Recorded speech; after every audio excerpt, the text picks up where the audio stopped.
let's get started. Hello, everyone. This is Darcenovia. For those of you who celebrate this holiday, happy Halloween.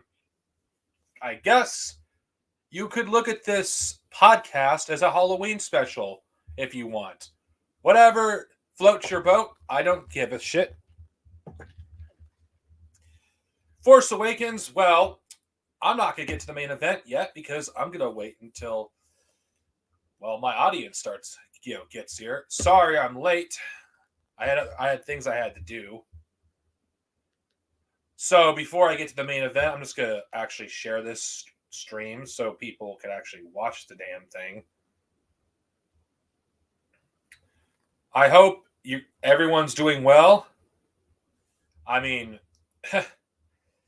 things kind of suck right now with this whole situation, and I hope this stream does something to entertain you in some way. The Force Awakens, well, I make it no secret. I hate this movie. I think that's not even a secret at this point. It's like a known fact. It's like nobody can look up my name without me be associated with hating the sequel trilogy. Because I hate these movies with a passion. I truly do. Now, the last time I've seen The Force Awakens was 3 years ago, when I was still with the State of Star Wars crew and I still did podcasts with them. And what was required out of everyone, and I made this a requirement and I followed through with it, was to watch all 3 films. That includes every time we watched the movies that came after it. The Force Awakens gets worse every single time you watch this movie. At least I'm speaking more for myself, though. It gets a lot fucking worse. I mean, oh god. I have no idea where to fucking begin on this on this shit. I probably rant about this movie a lot of times on this channel. And honestly, I just find something new every fucking time I fucking watch the movie. It's just so fucking awful. The very fact how does a movie like this, as bad as it is, how did it have such a vehement, fucking defenders of this film? The Force Awakens was just those who are watching this now may not remember because it's been a long time, but back in 2015, it wasn't popular to actually have the positions that I have. You couldn't actually say openly that you hate this movie or you don't like it without being shunned or ratioed online by Star Wars fans. Oh, you're a butthurt EU fan. Oh, you're butthurt because the main character is a woman. Oh, you're a butthurt prequel fan. Whatever kind of nonsense they seem to throw out of their ass.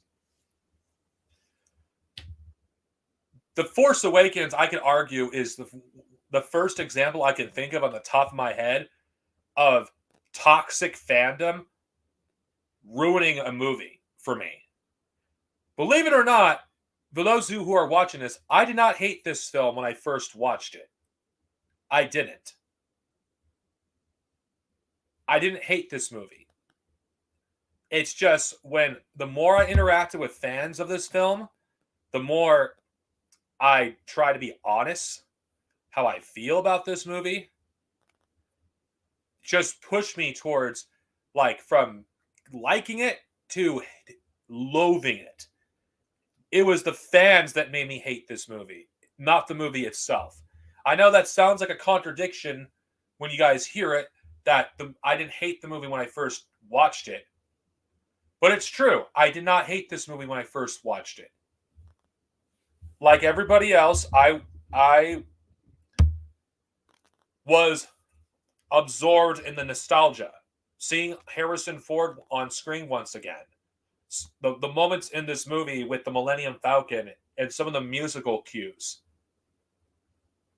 when I first watched it, that's what made me like not hate the movie. It wasn't good, but it wasn't bad when I thought when I first watched it. But as I told you, the more time passed, the more I interacted with fans of this movie, the more I just hated it.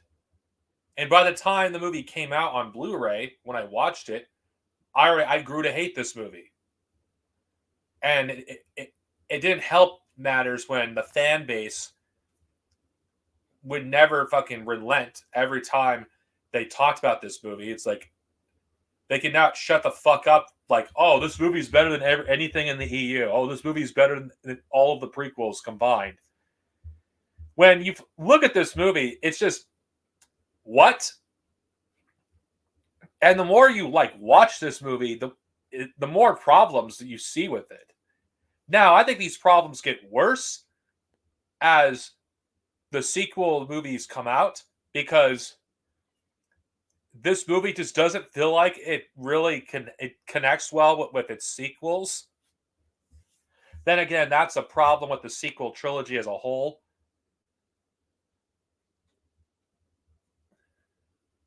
This movie just goes to show you just how superficial a lot of Star Wars fans are when it comes, at least when it came out. It just shows you how superficial they were. It's like all you needed to do was to have some stuff from the original trilogy, the aesthetic. All you had to do was show the Millennium Falcon, have Han Solo in the movie, just have some music from the original trilogy, just constantly remind them how about the original trilogy. That's all you needed, and they'll just fucking eat it up. Yeah, he was a wasted character, which I'll get into him later. The sequel trilogy in general, all the problems that everybody wants to talk about, everyone blames it on The Last Jedi. Now, my feelings towards The Last Jedi are no secret. But if I have to be honest, this movie is way worse than The Last Jedi. Because all the problems that people complain about, the lack of direction, the characters like being ruined, it all started here. It didn't start with The Last Jedi. And those who watched this film who liked it and who now hate it because the Last Jedi, it's like I don't fucking feel sorry for you. I'm sorry. Writing was on the wall for this trilogy from the very start. All the problems from this trilogy started here. From the terrible humor, like everything just felt out of place. Honestly, like why the fuck do we have Marvel-style humor in Star Wars? Which, this is another thing that really pissed me off when I watched this movie. Like, multiple rewatchings. I've seen most of the Marvel films, so you know exactly what I'm talking about for those of you who've seen them. The Marvel humor is just something I fucking hate. To me, it takes emotional moments in films and completely ruins them or cheapens them because they have to tell a fucking joke. You can't have any tension at all because you always have to have a fucking joke. And those who fucking who complimented this movie having a lot of humor, it's like, what the fuck? How Star Wars? Yes, it has some comedic moments at points in various Star Wars stories. Yes, there are there are moments of humor, but it had it at moments where it was appropriate. Like when Leia basically insulted Han in The Empire Strikes Back, basically calling him an asshole, but instead of calling him an asshole, like of course nowadays, if you had that scene in Empire Strikes Back with Leia, you probably would have her call him an asshole. Or a jerk. Star Wars was creative, and she just called him a nerve herder. It's like you scruffy looking nerve herder. It's like that was funny because it was creative. Instead of trying to just do your stereotypical joke, they were creative with it. It gave Star Wars an identity. This movie doesn't feel like Star Wars, except in a superficial way. It really doesn't. Yeah, it may look like Star Wars. It may have some of the sound effects from Star Wars, but it isn't Star Wars. And some people are just going to think, oh, I'm being an elitist by saying that. No. I've been exposed to many Star Wars stories throughout the years. The Force Awakens goes to show you that with Star Wars without George Lucas just doesn't feel the same. Not saying you cannot tell stories without George Lucas. No, you can.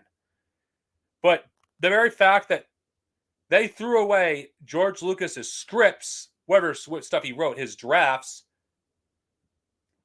for this? Oh, we want to make Star Wars for the fans. Yeah, that was the problem. That's why this movie was fucking trash in the first place. Yeah. That's what I'm talking about. Exactly. That's exactly what I'm talking about. But The Force Awakens, it's just a blunder of fucking, like, of awfulness. Yeah, you have some good stuff in the movie, but it's like, yeah, Finn had potential. His dynamic with Rey and Poe showed some potential, but that's all it is potential. Yes. It's like it's like J.J. Abrams and Phil, like, okay, did he watch the original trilogy, but did he really understand them? Did he understand the appeal of them? Because I don't think he did. Because if he truly did, like, he would have done something unique with The Force Awakens. Not saying there's something wrong with maybe pulling something from what came before. I don't mind. I wouldn't mind if The Force Awakens did some homages to the original trilogy, as long as it was more subtle about it and not just like, oh, remember this, remember this, remember this, remember this, remember this, remember this, remember this. So obnoxious. It's like the movie just throughout the entire film just had one reference to the original trilogy after another. It's like seriously, there's like not one moment in this film that's truly iconic. Not one moment in this movie. And it just feels like an inferior version of a film that already exists in the first place. Like, A New Hope is a classic. It's a classic of filmmaking. Like, you would be amazed just how the hell did George Lucas and his crew manage to make a low-budget movie look good. George Lucas was like proof with Star Wars, the first film. You don't need a high budget to make good-looking special effects. You don't need a high budget. Yeah, but I don't think the FedEx effects look that great in The Force Awakens. It just looks so plastic. Yeah, the movie is forgettable. Because other than like the superficial things about The Force Awakens, what is it about this film that's good? And no, this video is just getting started. I haven't gotten to the deeper stuff about this movie. I'm just waiting for more of the audience to show up before I like really dive into this. It's like in 2023, when people talk about The Force Awakens, I just hear like, oh, this movie was, it's just nostalgia. That's all there was to it.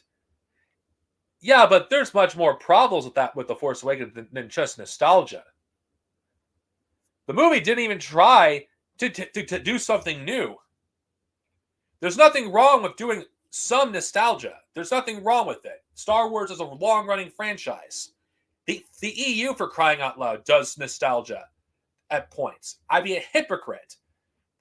The EU makes references to various works throughout the entire expanded universe. I'd be a hypocrite if I didn't actually mention that. The thing is, you do miss nostalgia in moderation. The Force Awakens didn't do nostalgia in moderation. It was in your face. Like, the best parts of The Force Awakens, ironically, was the very beginning of the film. When the parts that barely had dialogue. Like, Rey's introduction as a good example of this. I think the way the film introduced her, without saying anything, told her everything you needed to know up until that point about her character. Rey is a character that did have potential. She could have been a good character. She could have been a great character, just like Finn was.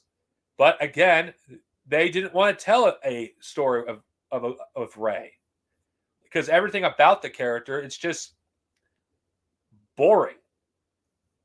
Like, you had the seeds of a good character, but J.J. Abrams just cannot tell stories. He's incapable of telling stories. Because of the stupid fucking shit with the mystery box. It's like, you literally could have just focused on Rey's arc instead. Just give her an actual arc, because let's be honest here, there's not much of note to really discuss with the character of Rey. And I'm not interested in the Mary Sue thing. I'm not. Because if I talk about the Mary Sue thing, I'll be repeating myself 3 fucking times. And I'll discuss, yeah, she is a Mary Sue, and I will get into that, but I don't care to talk about that at this moment. Honestly, yeah, The Force Awakens, from the advertising to the stuff in the movie itself, was just one big fuck you to George Lucas. When you had a short of J.J. Abrams talking about sets, it just exposes the ignorance of these people. It just goes to show you just how widespread anti-prequel hate really was. It was at its peak during The Force Awakens. Like, what the fuck? Anybody can research this. The prequel trilogy had more sets than the originals combined. Hell, The Phantom Menace alone had more practical effects than all of the original trilogy. In fact, all of the prequels films have more practical effects than the original trilogy. It's just night and day. The original trilogy, like, the budget for the prequels is just way bigger than the originals. Yeah. Yeah, that fucking thing. It's like the mystery box is just, oh, you know what? I can't tell a story. Let's just do mystery for the sake of mystery. Like, what mystery? Like, I'm sorry, but what good is a mystery if you don't have a fucking story? Because The Force Awakens at times felt like it had no fucking plot. I mean, seriously, it had fucking no fucking plot. It's like, what was the plot of The Force Awakens? To look for Luke Skywalker? Really? Really? Really? You seriously? That is the best you could come up with? Yeah, it was, because prequel haters are the most shallow fucking people imaginable. They'll fucking eat any shit up and claim like, oh, Star Wars is finally back. Yeah, well, Star Wars never left, you fucking idiot. There was video games, there was books and comics that were out there. And that's another thing I really hate about The Force Awakens. It really exposed I haven't used this term in years, but I think it's appropriate. The filthy casuals that existed in the Star Wars fandom. Where you had Star Wars fans that act like Star Wars was dead. Like after the prequels, when that's just bullshit. There was video games, there was books, there was comics, there was even a cartoon that was going on between 2008 and 2012. And some of these same filthy casuals are complaining about about Ahsoka. Because, oh, I don't understand what's going on with Ahsoka. It's like, yeah, that's your fucking problem. Maybe if you actually took the time to watch Clone Wars and Rebels, you wouldn't fucking be so confused. That's another thing. These people ignore the cartoons too. And I'll call them filthy casuals because that's exactly what they are. Because these people fucking ignored like everything that wasn't the movies. And I do call them filthy casuals. Now, not all Star Wars fans are who only watch the movies. Because there's those who've only watched the movies that they're not the same thing. What I mean by filthy casuals, I mean by people that act like there was nothing but the movies, and completely ignore everything that was coming out during like the prequels and after the prequels. And if the stuff that like if the cartoons aren't your thing, that's fine, but don't fucking act like that shit did not exist. But they did. They act like nothing but the fucking movies existed. They even ignored Rebels, a majority of them. Now, I'll give credit to Hello Greedo. At the very least, he didn't go that far. At the very least, he's gone through the effort of actually watching fucking Clone Wars. And because his audience pressured him to do so. But that's beside the point. At least he turned around. So I'll give him credit, even though he's an OT elitist. At the very least, he's turned around. But a lot of these other fuckers, those who complain about fucking Ahsoka because, oh my god, Ahsoka! It's those fucking people who are coping and seething because the prequels are getting respect now. It's like, yeah, well, fuck you. For years, this movie was used to trash everything about Star Wars that wasn't fucking the original trilogy. The EU, the prequels. And look who we are in 2023. It's like, where are they in fucking 2023? Like, nobody fucking likes this fucking movie. Well, there's people that like it, but they're a smaller and smaller and smaller minority. But that's aside the point. The fact remains is the sequels, there's no fucking nostalgia for this fucking movie. It's like, okay, the Force Awakens, the very idea that there's nostalgia for this is just laughable. What nostalgia? You mean the nostalgia of nostalgia? Because this movie doesn't have anything going for nostalgia. And what the biggest tragedy of The Force Awakens is it has talented actors in this film.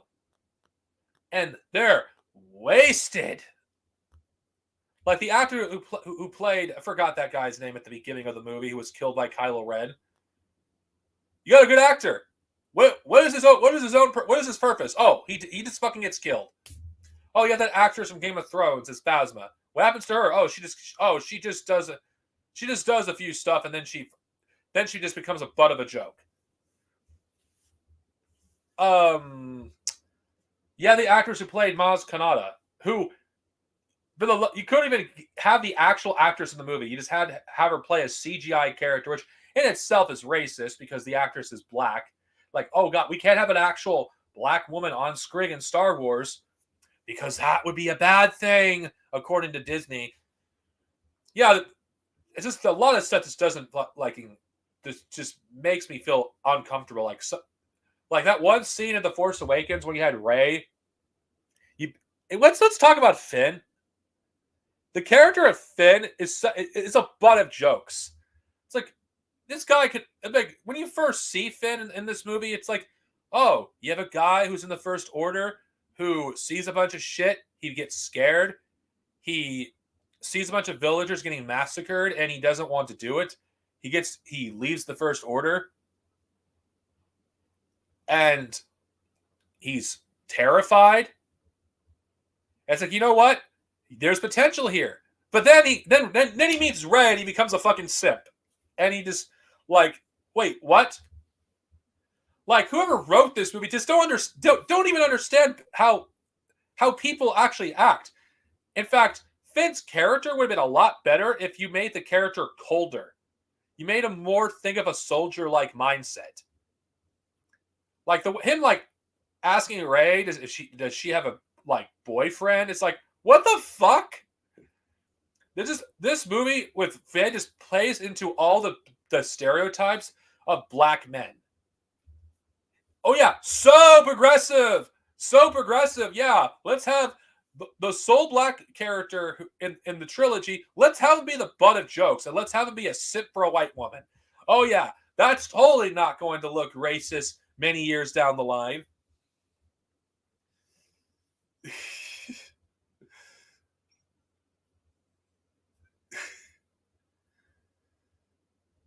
No, that's not it. It's you have a talented black actress playing Maz Kanata, yet you don't have her on screen. They don't treat white actresses this way, but they do it to black actresses. There's a clear racial bias here. Of course, she is not the first actress that is treated this way. I'm about treating people of African backgrounds and treating them with respect, and having them just play an alien character and just not having them actually show up on screen is bullshit. Yeah, of course they have. Yeah, that was my point. I said earlier. Yeah, he is. He really is. And do you really expect? Can you really expect a black man? Now, I'm not black, but what I've seen from black men who are fans of Star Wars, not to fucking hate this character. It's like Finn is a cuck. He really is a cuck. This movie like emasculates him. And it's like there's good examples of positive like positive black masculinity. Lando, Mace Windu. It's like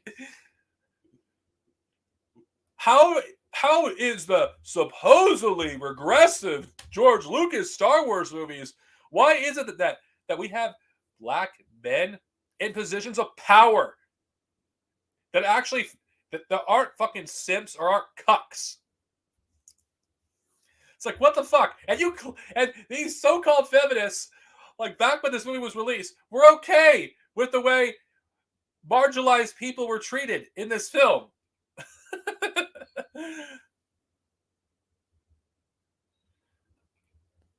Jar Jar Binks, it's not black. It's actually Jamaican.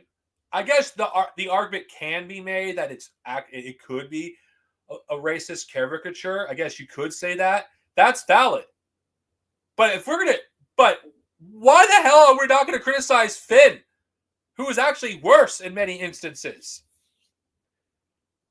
Because Finn, it's like it was a popular trope, like where you have black men being simps for white women. It's like Finn is like he always is a joke. He's a butt of jokes. He is not only saved by mostly white people, and every time he's given a moment where he actually could do something cool or heroic, it's made into a joke. It's like, wow, it's just wow, Finn. This poor guy, he had so much potential. And I would say this, The Force Awakens would have been a better film, and the sequel trilogy would have been better if Finn was the protagonist to begin with. You had everything in this character and his DNA to make him into a great character, into a hero. And for once, you could have had a black man as the main hero of Star Wars. Nope, we can't do that because we have to sell. We have to sell to China. You know how that country treats black people. You know how racist China is. Like we can't have that. It's like Finn was a bait and switch. Let's just be real with ourselves, because when the teaser trailer was first shown, we were led to believe that Finn was the protagonist. But that was not what happened. Rey was the protagonist instead. I see. Even if it wasn't his intent, it was. You could argue it was a little racist. You could argue that.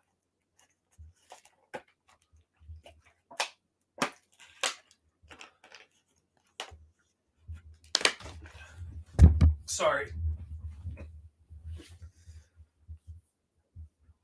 Now, the only reason I'm mainly focusing on Finn because, like, sequel fans want to pretend that they're all progressive, but how can you claim to be progressive when you're okay with literal Jim Crow caricatures of black people in Star Wars? The Force Awakens was a literal step back in representation. It's like, how can you claim to be a progressive? And I'm just throwing this word loosely because the word progressive doesn't mean anything really, especially if we have anything that's going on in Gaza right now. But the word progressive means fucking jack and shit. How the fuck can you claim to be a progressive when you're okay with literal Jim Crow caricatures of black men, when you're okay with sexism? Yeah, I will say this, Rey's character is sexist. But before you say, oh, I'm pulling the sexism against men. No, I'm referring to sexism against women.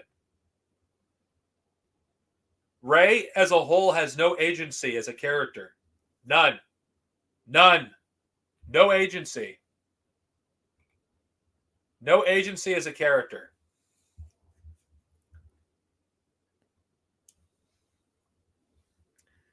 And people are like, what are you talking about? Like, just look at how the character is presented in the movie. Just look at how she's presented. It gets worse with the sequels, how sexualized they do what they do to Rey in the sequels, like The Last Jedi and Rise of Skywalker, how much they sexualize like the character, like the kind of positions, like you have Rey in certain scenes of the movie. It's like, yeah, you clearly were looking to aim for a certain demographic. It's like, yeah, that's the whole reason you have Rey dressed the way she does. Like she's not really an independent character. She's just portrayed as a sex object for all the fucking teenage boys to like glaze at. I cannot say, but probably he would.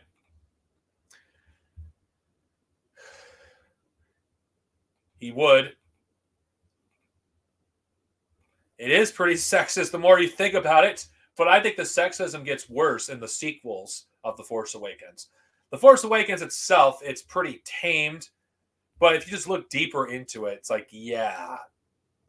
And don't get me started on the creepy fucking shit with Kylo Ren and Rey in this movie. It's like, God. And the very fact that there's people that actually, by the way, for those of you who are familiar with shipping, you know what I'm talking about. Shipped Rey and Kylo in The Force Awakens. It's like, wait, huh? What? Okay, I know the enemies to lovers trope is popular when it comes to ships. I understand that. But then again, the haters to lovers trope in Star Wars has been done so much better with other characters. With Revan and Bastila as one of the best examples of enemies to lovers, or Laura to Luke. But Rey and Kylo, it's so fucking creepy. It's like Kylo Ren, what he did was literal rape. Yet you have people who ship those two together. And when you have the context of The Rise of Skywalker, and you have basically, I don't give a shit what the novels say because the novels are ignored by the people who fucking make the movies anyway. Rey and Kylo is portrayed as a romantic relationship. And it's like, oh, God. It's just, ugh. It almost feels like the main reason Rey was not made into a Skywalker in the first place was to avoid, like, the incestuous, like, thing that could have been with Kylo and Rey. But it doesn't make any sense, honestly. Then again, that'll just get me, that's just me, like, going into, like, The Last Jedi, which we're not even going to talk about that film in this stream. But when you really think about it, The Force Awakens hinted pretty highly that Rey was a Skywalker. There was nothing in the film itself that indicated that she was a nobody. Now, there's nothing inherently wrong with making a Rey into a nobody.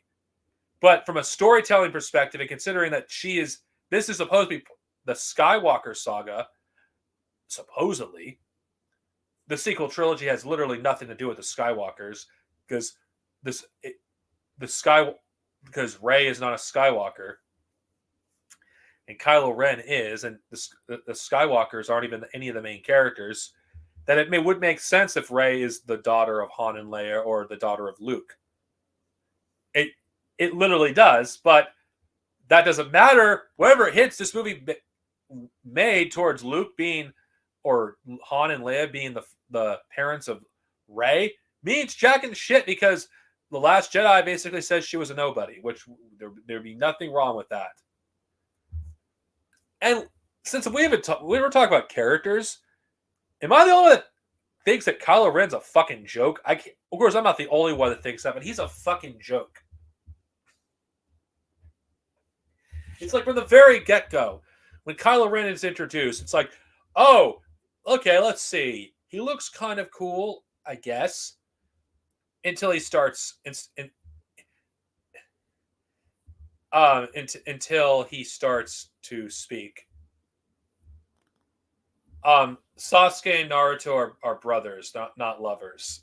I'm sorry, I have to correct you there. They're brothers. But back to Star Wars. Until you hear Kylo Ren speak, like, you could, like, okay, he seems to be kind of intimidating at first, but he's just, when he speaks with the mask on, I can't take him seriously. It's like, oh my god. It's like, how can anyone find this character scary? Like, he sounds like he's gonna cry every time he has the damn mask on. It's like, he sounds like he's gonna cry. He really sounds like he's gonna cry. It's like, take that clip from Spider-Man 3. Oh, what? Oh, it's Vader Jr. Gonna cry? It's like, just put Bully McGuire like in a random scene in The Force Awakens. Because I can't take him seriously in this movie. He's just, every time he like fucking says anything with a mask on, I just want to, like, are you kidding me? Are you fucking kidding me? This emo sounding character, this is our villain? This is our fucking villain. A character that sounds like a whiny little fucking teenager. Yeah. It's like, Kylo, it's like, okay. It's just the character's trying to compensate for something. The mask. It's like, oh, this character with the mask, he looks cool. I think the mask, the fucking, like, the mask looks fucking stupid. Compare Kylo Ren's mask to Revan or Darth Vader. Revan's iconic. Vader's iconic. Like, Kylo Ren, it's just combined. It's just like, it's just trying to imitate Vader's fucking helmet. It looks stupid when you look deep into it. Like, as soon as he takes the mask off, I could take the character seriously. Yeah, he still sounds kind of like a whiny little bitch, even with his mask off. But at least with his mask off, I could somewhat take him seriously because at least he's not overly compensating for something. And you know what? This could have worked had they stayed course and not had Kylo Ren just regress in the Rise of Skywalker. Kylo Ren, another character that could have been a great villain. And the thing about Kylo Ren, though, in general, The Force Awakens commits one of the biggest sins in storytelling. Making your villain into a fucking joke. Especially if they're supposed to be your main villain.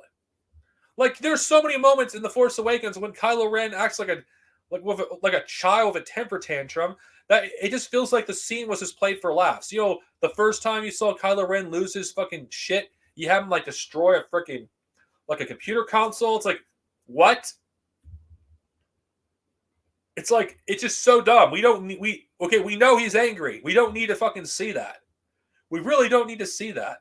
It would have been far more effective if he just force choked the person instead. That would have given off the visuals a lot better. Can you imagine Darth Vader doing that in the A New Hope? Like he hears like a report of failure, and Darth Vader just like slashes a computer console. Nobody in the '70s would have been able to take Vader seriously. They would think he's a joke. The reason why Vader was scary because he's not someone you wanted to make angry. That's why people, when there was a failure, when you saw people approach Vader, they were scared for their fucking lives. Because Vader could end their life like on a drop of a hat.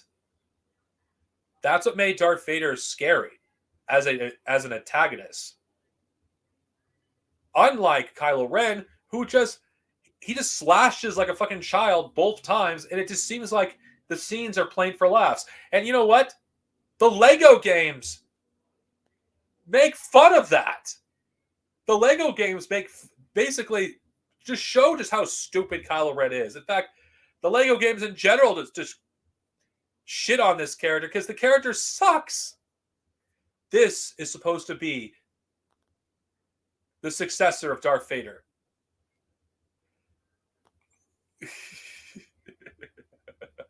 It's like not even the fucking stormtroopers like take him seriously. It's like nobody takes this character seriously. It's like even his own men think he's a joke. It's like when all your subordinates are not scared of you, and it's like, oh, he's just having another one of those temper tantrums. It's like Kylo Ren does not command respect or fear. Now, not all villains have to be the same, mind you. You could start off with Kylo Ren not having respect of his men. You could start off that way. That way, as his character progresses through the trilogy, he gains that respect and fear. If you wanted him to, but you don't start off by making him into a joke, the butt of jokes. Because that's exactly who he is. Kylo Ren is just your stereotypical incel. He's your typical incel that's like, oh man, this character is just so angry. It does take a dump on the sequel trilogy. It literally does.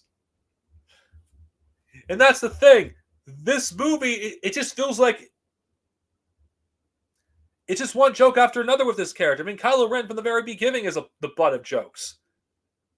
Yeah, The Last Jedi tries the correct course with him. I'll get into that more to detail when I get to The Last Jedi. But this movie damages this character at the very beginning. Before the movie came out, yeah, Kylo Ren was an interesting character when he was first introduced. Before the movie came out, because you didn't know anything about him. We didn't hear him speak. We didn't see his temper tantrums. But as soon as he had his temper tantrums, Kylo Ren couldn't be taken seriously. Yeah, it does. It even pokes fun at the stupid stuff in the sequels, like Rey being a Palpatine and him. Yeah, it's that shitted on too. It's like when you have the whole sequel trilogy to consider, it's like this. I don't believe that this guy could take over the First Order. I just don't fucking believe it. It's like this. He's such a joke. He's just a Darth Vader simp. And this whole thing of being seduced by the light side, what? That's just dumb. The very fact that there's a role reversal here where it's actually harder to be a dark sider in the sequels than to be on the light side, it's just dumb. It really is dumb. And the very fact that, yeah, the way Kylo Ren was originally conceived was to be a reverse Vader. There's nothing wrong with him being a reverse Vader. But it was so badly done. Because this movie committed its greatest sin on an antagonist by making the antagonist into a joke. When antagonist is the butt of jokes, nobody's gonna take you fucking seriously. Kylo Ren, the only thing he has going for him is when he first came out, he looked cool. But as soon as you heard him speak, it's like I couldn't take him fucking seriously. And let's not even get started on another sin that this trilogy committed at the very beginning. Kylo Ren being defeated at the end of The Force Awakens. The very fact that Rey fought against Kylo Ren and won is mind-boggling. Yes, he is. It's just mind-boggling. It's like, okay, you're expecting to believe that somebody that got injured in the gut by a blaster bolt who caught up to fit in Rey fast, well, of course, because he has the Force, would lose against somebody that has not touched the Force, that's never touched a lightsaber, and she wins on her first try. You expect me to fucking believe this? You expect me to fucking believe this? And Kylo Ren rightfully got freaking chastised and fucking mocked at the start of The Last Jedi because he deserves it. Of course, that's probably the movie being self-aware as how stupid like that duel was in The Force Awakens. But I don't care. The very fact that Kylo Ren, someone that has over a decade of experience in lightsaber combat and using the Force, he has much experience in terms of training, loses against somebody that has not touched the Force for like more than an hour? Be generous? You expect me to believe that? General Hux was over the top. yeah. That's just the constant disconnect between this movie and the final movie of the saga. It doesn't make sense. Yeah, Hux would have never been a rebel spy. Of course, so many people have defended like Rey winning against Kylo Ren because of whatever fucking reason. Oh, Kylo Ren underestimated her, or Kylo Ren was toying with her. It's like bullshit. Kylo Ren was struggling against her. It's in the fucking movie itself. Yeah, the novelization may get into more detail, but you know what? Since the filmmakers don't give a fuck about the novels, I don't fucking give a fuck either. And The Last Jedi novelization gave a stupid explanation. Rey, in the court of The Last Jedi novelization, and I shit you not, and I'm not even going to mention this in The Last Jedi video, because I think it's relevant in this, because it's Force Awakens related. Rey literally downloaded, not even joking, his Force abilities, his Force skills. That's how she was able to beat Kylo Ren. It's like, what? What? If Rey had some prior training that she had forgotten, that would have been an off stupid explanation, but at least it would have made sense. But the very fact that she had no training, she had no experience, and she somehow fucking won. I'd be willing to compromise if the duel ended in a draw. So at the very least, if they wanted to have Rey have a lightsaber duel with Kylo Ren, at least the character would have had his dignity intact. But he fucking, again, he gets defeated. A slash in the fucking face. Yeah, he had trouble with Finn. He had trouble with Finn. Oh yeah, people want to, like, let's be real. If anyone knows anything about Star Wars lore, this goes to show you just how J.J. Abrams knew nothing about Star Wars. When a Sith or a Darksider is in pain, they could draw on their anger to fuel their power. Kylo Ren had more than enough power at his disposal to defeat Rey. You know what? Possibly her losing that fight would have humbled her, so she could have at least suffered a defeat, because she had nothing but wins up until this point. Like, I think Rey losing the duel would have been a better conclusion. That way, Kylo Ren is still scary. Yeah, he may have gotten wounded by Finn, but that could have just been him being arrogant, and he could have been chastised at the follow up movie for like getting injured by someone with no training. I'm just saying that had he at least defeated Rey, of course that would have fucking, it's like, oh, we can't have that. It would be. I just would. It just seems like Kathy had a lot to do with it.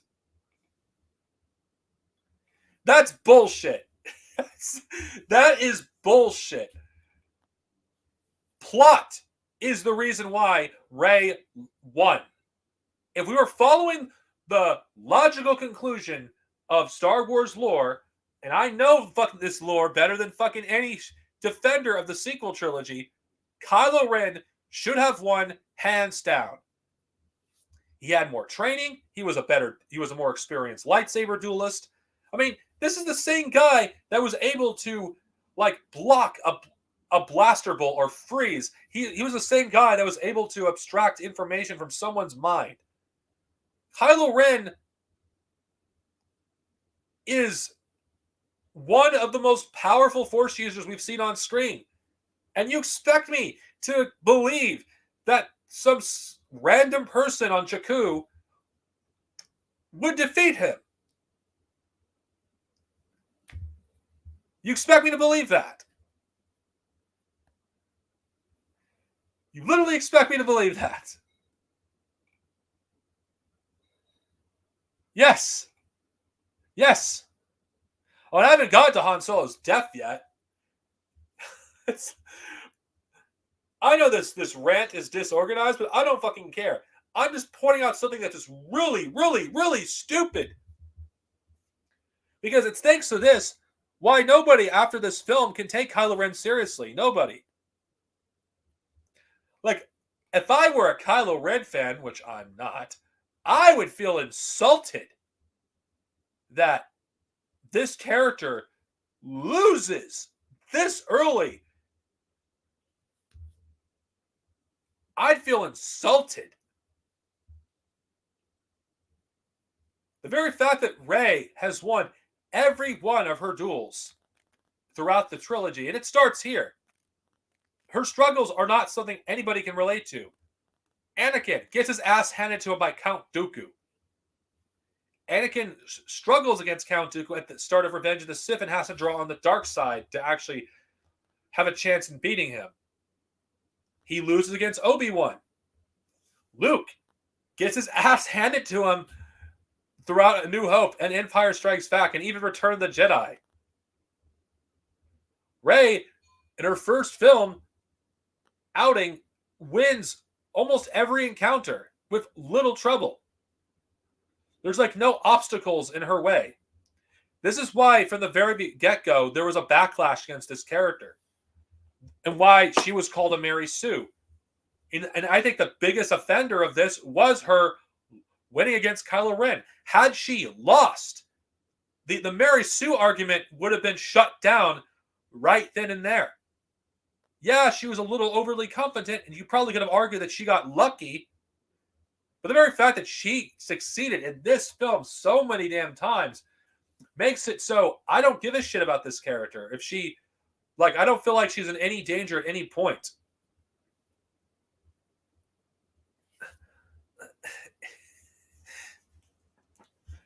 It's like and this is our example of a great female character, Rey.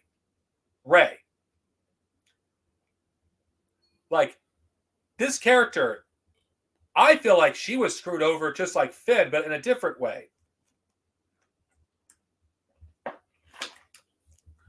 Of course, people are probably wondering what I mean by that. I'm going to go back to what I said earlier. You know the beginning of the movie where Rey is first introduced? When her theme is playing, throughout, without any dialogue, we learned about her character, how she's lonely, how she feels isolated. When she sees an old woman, she sees herself many years from now. And when she sees a ship taking off, she is longing to leave. And how you see her, how shitty her life is, how she's struggling to survive.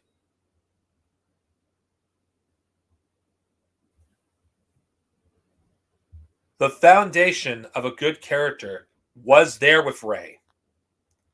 This is coming from someone that dislikes her. The foundation was there. It's not Rey's fault why she sucks. It's the writer's fault. The writers never gave her a chance to actually become a good character. She had the makings of one. But of course, this movie didn't care about telling a story. They just wanted to make a quick buck. The character of Rey deserved so much better, and I'm saying this as someone that hates her. All the sequel characters deserved better than this. They all had the foundations of a good character. All of them did. It just, the people that wrote these characters, that made them, didn't give a shit. Yeah, her character in the foundation was taking aspects of Luke and Anakin, but you know what? Luke and Anakin had aspects of other characters and other works of fiction. If it isn't broken, don't fix it. Just do their own spin on it. I mean, Rey's theme of her character is moving forward and coming to terms with herself. The very fact is, The Force Awakens is the only film where it felt like she had an actual fucking arc.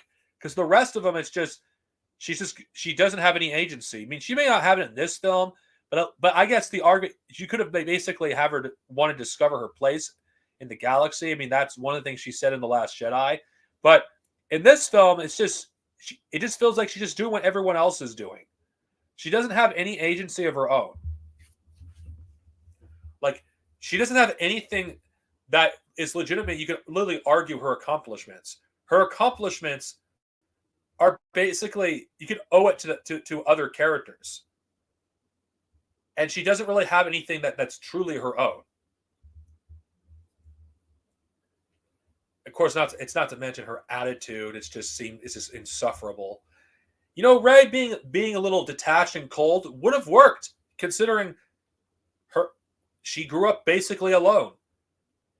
I mean, you'd have to redo a lot of her character, but I was saying that Rey, to make her a better character, to make her believable, I think the character should have been darker to begin with. Someone that grew up in a harsh environment like she did in Jakku, she should have been a hardened person by the time you see her. And I think the theme of found family, because I think that's where her character should have gone in the sequels to begin with. That could have been the theme of her character. What could have worked. But that aspect of her character was abandoned. It just seems like nobody knew what to do with her character. In fact, I'd argue Rey, more than any character in the sequel trilogy, nobody knew what to do with her character. It's because her character was ruined from the very get-go. You had her have too many victories early on in her journey. Could you have reversed course? Yes. Make a major mistake and the follow-up that almost costs her dearly. Yeah, that may actually be retreading old ground in Empire Strikes Back, but you could have it so somebody gets killed as a result of her decisions. So you actually have more dire consequences of her choices. It wasn't completely irreversible. You could have reversed course, but this trilogy, from the very beginning, didn't give a fuck about any of its characters. Because, you know, I'm just going to be real. If Lucasfilm themselves don't give a fuck about Rey, why should we give a fuck about Rey? They don't care about Rey. They don't even bother giving the character any sort of struggles of her own or any sort of things that people can relate to. And Kathleen Kennedy said some ridiculous bullshit that, oh, it's hard. Women can't relate to Luke. Bullshit. People can relate to Luke far more than they can relate to Rey. despite the fact that Rey grew up in shitty conditions. In fact, I'd argue worse conditions than Luke. I personally think there was the foundation of a good character in Rey and a relatable character, but no, nobody bothered doing that, because to actually do that, it would require you to actually think. And you know what? The people that worked on these movies, the people that worked on the sequels, they didn't give a fuck. They really didn't give a fuck, because their goal was to simply release a movie, make billions of dollars without putting any effort. That was the goal. That was the goal. They didn't give a shit. They didn't give a shit, and as a result, we have this abomination. I'll be back in a moment. I got to do something.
All right, I'm back. I had to do something really quick. Yeah, I can relate to female characters too.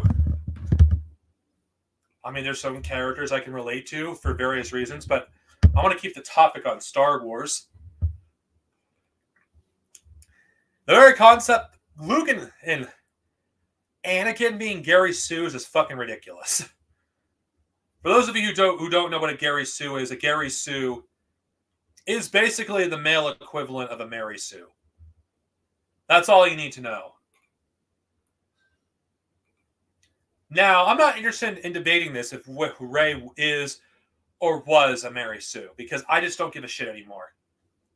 She's not a good character. Her being a Mary Sue just makes her even worse as a character. There's characters you could argue that are like Gary Sue's. Batman, I'd argue, is a Gary Sue, but he's popular. You could argue that there's other characters there's characters that are Mary Sue's that are also popular, that are not considered bad characters. But being a Mary Sue or being a Gary Sue is not what makes you a good or bad character. The very fact is, Rey in general just had nothing likable about her. If she was a likable character and she was a borderline Mary Sue, then fine. That could have been rectified in sequels, but the movies after it just continue to reinforce those Mary Sue stereotype, because that's who Rey is. She's the archetype of a Mary Sue. That's what Rey is.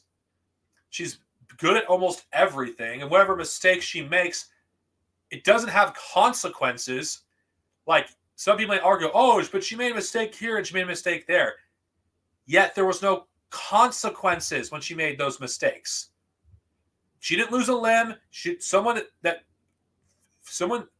of the characters like Finn, they didn't die or lose a limb. She basically got away scot-free in every situation. Whatever mistake she made was minor. It wasn't enough to cost her anything. I can't comment on that. And the only reason I'm just bringing this up, because the Mary Sue thing is always going to be mentioned when it comes to Star Wars. It's always going to be mentioned when it comes to Rey as a character, because Rey is a Mary Sue. She's the archetype of a Mary Sue. Of course, people have gotten defensive who are fanboys of Rey that, oh, Rey is not a Mary Sue, or Mary Sue is a sexist term. Now, an argument can be made that it has become sexist because characters after Rey are being called Mary Sues for whatever reason. And no, a Mary Sue has to be caricaturized correctly. And not to mention, you don't see the same backlash towards Gary Sues is also a reason why Mary Sues has just become a toxic word to even use. I try to avoid it whenever possible. Because Mary Sues have these, they do exist in fiction, but they don't, but talking about it is almost impossible thanks to misogynists on the internet, where everybody is considered a Mary Sue now because they're female. And that's just like, really? Of course, Mary Sues are more prominent in fan fictions because a lot of Mary Sues exist in fan fiction. Then you have the term canon Sues, which are taking characters that pre-existing characters in works of fiction and just making them into a Mary Sue. So they do exist. Mary Sues do exist, and Gary Sues, like in they're basically primarily in fan fictions.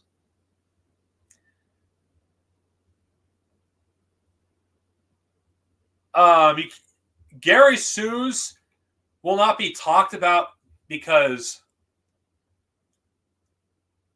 they'll call you anti-man if you call a character a Gary Sue. And that's just, yeah. There are characters that are Gary Sues, arguably. That probably, you could argue that's what. Batman, I would argue, isn't Gary Sue, but that's not a topic I'm interested in discussing. Because that's going to change the topic to something different than Star Wars. And I think the elephant in the room, I think we've waited for this long enough. The OT, the original trio. Now, consider that Luke Skywalker is not in this movie at all, really, until like the last minute. I'm just going to just give my quick thoughts. I think regulating like Luke Skywalker into to a glorified cameo is bullshit and an insult to the character. Like, when this movie was released back in 2015, this was the first time people have seen like this character for 32 years. This was the first time. And all we got was just a cameo. That's it. Of course, I'd argue this movie ruined Luke Skywalker before The Last Jedi did. It's like, wait a minute. Where's the new Jedi Order? Why is there only one Jedi? Why is Luke the Last Jedi after 30 fucking years? Why is there no new Jedi in this era? Oh wait, we have to rehash the original trilogy. We have to rehash the original trilogy. No, we can't have a new Jedi Order in this era, because that would mean we actually would have to tell a new story. We actually have to come up with something new. We can't have our X-Wings. We can't. We have to make everything like the original trilogy. So we make Luke the Last Jedi again, even though now when you go by freaking the new shows, the Mandoverse, let's just call it that, or Filoniverse, whatever, let's call it that. That makes no sense now. It's like, okay, you have all these Jedi flying around. Why aren't they? Where is the new Jedi Order in this era? Why aren't they? Why are they not doing anything? And why wasn't there a new Jedi Order? That is stupid. How is Luke like so incompetent that he could not have had a new Jedi Order by now in this era? Oh, because we have to rehash the original trilogy in every single aspect. We can't actually allow characters to actually progress. No. We can't have actual character progression. Oh, wait, we can't have Luke have a new Jedi Order because that would mean we'd be following the EU, which we shit canned a few years prior to this.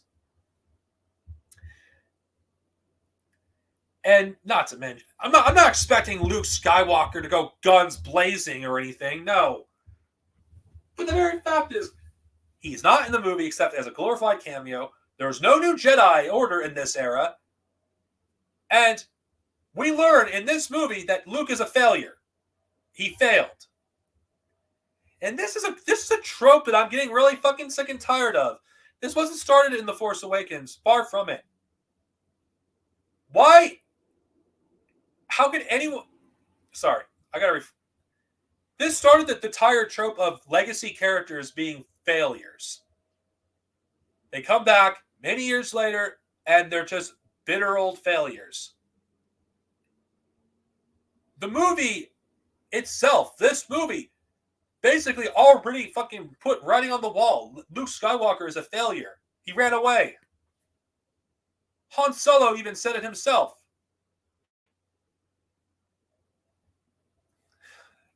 The average, yeah, it was.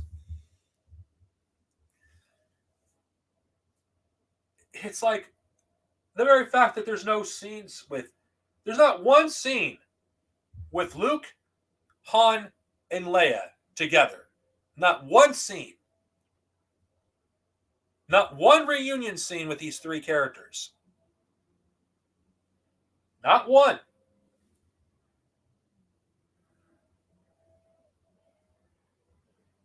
It's like,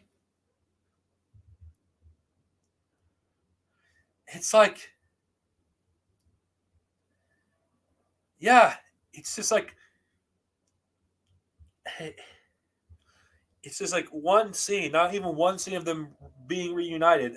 And you have Rian Johnson years later basically justifying the decisions. Like, I don't fucking care real world reasons. This is a fucking fictional universe, and I'm sick and tired of people injecting their miserable fucking existence onto fiction. This is a fictional universe. And you know what? They had the opportunity to do so. They had only one opportunity to do this, one opportunity to do the sequels, and they squandered it. We never got a chance to have Harrison Ford, Carrie Fisher, and Harrison Ford, Carrie Fisher, and Mark Hamill in the same scene together after 30 years. We cannot do that anymore. We can't. Because Carrie Fisher passed away after The Last Jedi was done filming. Harrison Ford certainly doesn't want to come back. Don't blame him. Same thing. And, well, Mark Hamill was just a glorified cameo in The Rise of Skywalker. One chance to have all these actors reunite. One chance. It would have been cool to see Lando as well, but whatever. I'll take what I can get. And this movie claims to be a fan service film, yet it failed to deliver on that. It failed to deliver on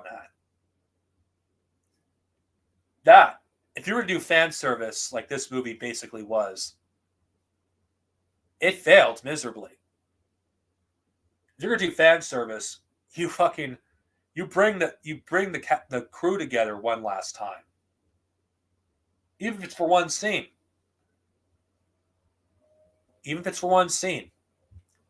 They could have done it. Now, Mark Hamill wasn't a fan of what they did in The Force Awakens or The Last Jedi, and by the time he got to Rise of Skywalker, he just didn't give a shit. But still, he was warning us. That's the thing, he was warning us.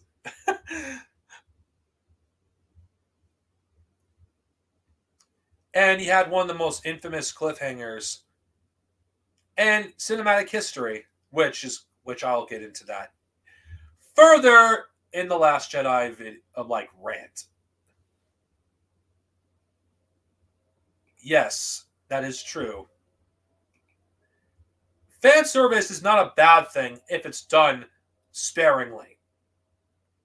If you do it sparingly, it's a good thing if you do fan service. If it's in your face and you're doing it too much, then it's just like you're just pandering. You're just doing fan service for fan service sake. And I do agree, fan service is not respect for the audience, it's flattery. Yeah. That I agree with. Now I'm just gonna address like Leia here because there isn't much to really talk about. Ironically, she probably was ruined the least of the three characters. Because I could see Leia doing what she's doing at this point in her life if there was still a fascist empire to fight. If there's still something to resist against. I could see Leia easily doing this. I think The Force Awakens was true to what her character was. Anybody can like say, oh no, it was. What are you talking about, Darth Sinovia? Leia is the general of the resistance. She's the main person in charge. I could see Leia doing what she's doing. She's the Mon Mothma of her generation. According to the new canon, she is basically the Mon Mothma of her generation. I could see her doing this.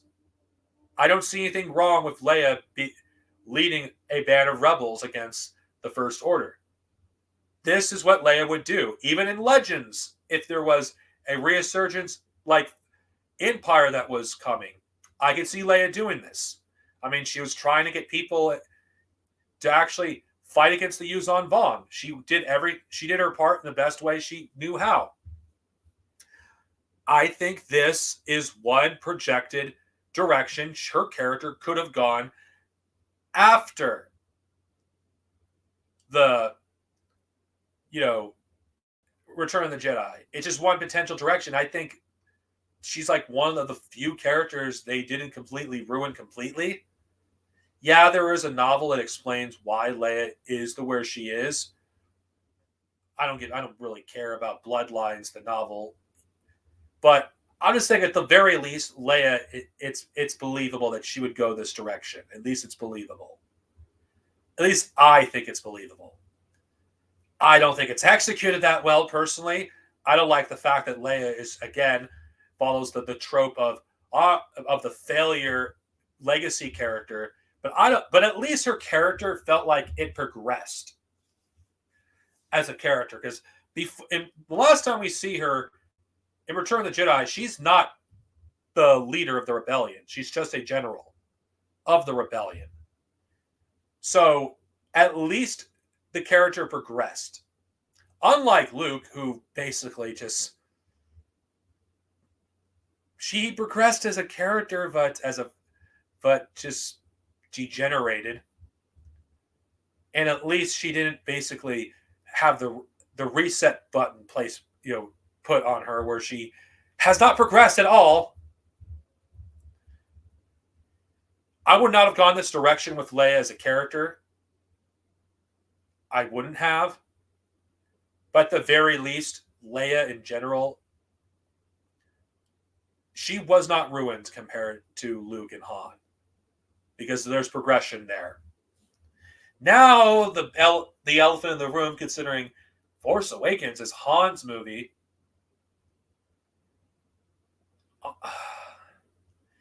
God. I having a difficult time deciding who was ruined more, Luke or Han. On one hand, Luke Skywalker, at the very least, there was progression in terms of his character. Whether I like that progression or not is completely irrelevant. Simply because Luke, as a person, at least he didn't regress. Yeah, there was 30 years of anything could happen in 30 years. And what happened to Luke was not out of the realm of possibility. I would not have gone in that direction with the character. But then you have Han Solo. I didn't bother watching that. I'm beyond done like watching videos of people defending the sequels. I just don't waste my time because I think anybody that claims it didn't ruin them is wrong. When you just the legacy of those characters are completely ruined, and I can't see myself ever watching these movies again. In fact, the very fact that Han Solo as a character was regressed.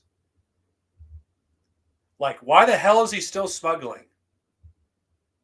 How the fuck did he lose the Millennium Falcon? It's like, how the okay? That's no. Can we? Okay, I cannot fucking get over this. The Millennium Falcon is Han Solo's baby. He loves that ship. There's one key component of Han's character is his love for the Millennium Falcon. He loves that ship. The EU dives even further into how much he loves the Millennium Falcon. Why would he allow his ship to be taken from him? I don't give a shit about some stupid explanation in canon of Han gambled his ship or something. It's like, what the fuck? Han would never fucking do that. I'm sorry. It's so stupid.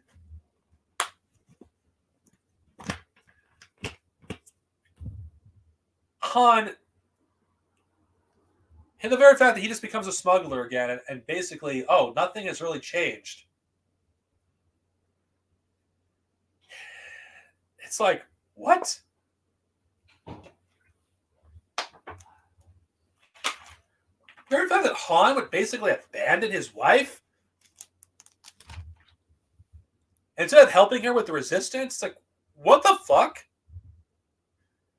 At the end of Return of the Jedi, Han Solo was not that man anymore, who was a smuggler. He actually cared about his friends. He had things worth fighting for. Why wouldn't he helping his wife? If he was going to get into smuggling again, he would be... I'm saying if you wanted to be a smuggler, you have him use his smuggling skills to actually assist the resistance and gathering information or equipment that they can't get legally.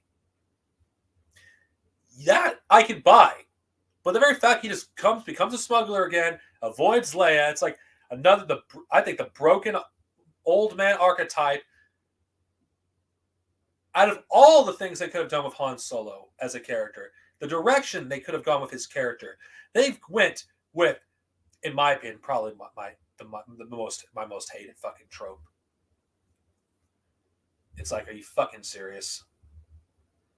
Seriously, are you fucking serious? Are you fucking serious? He would never sell his ship. I don't care what reason canon gives why Han loses the Millennium Falcon. It's just dumb. And don't even get me started. Wait, how does Han, who has had the Millennium Falcon for years, not know his own damn ship? How the hell does he not know his own damn ship?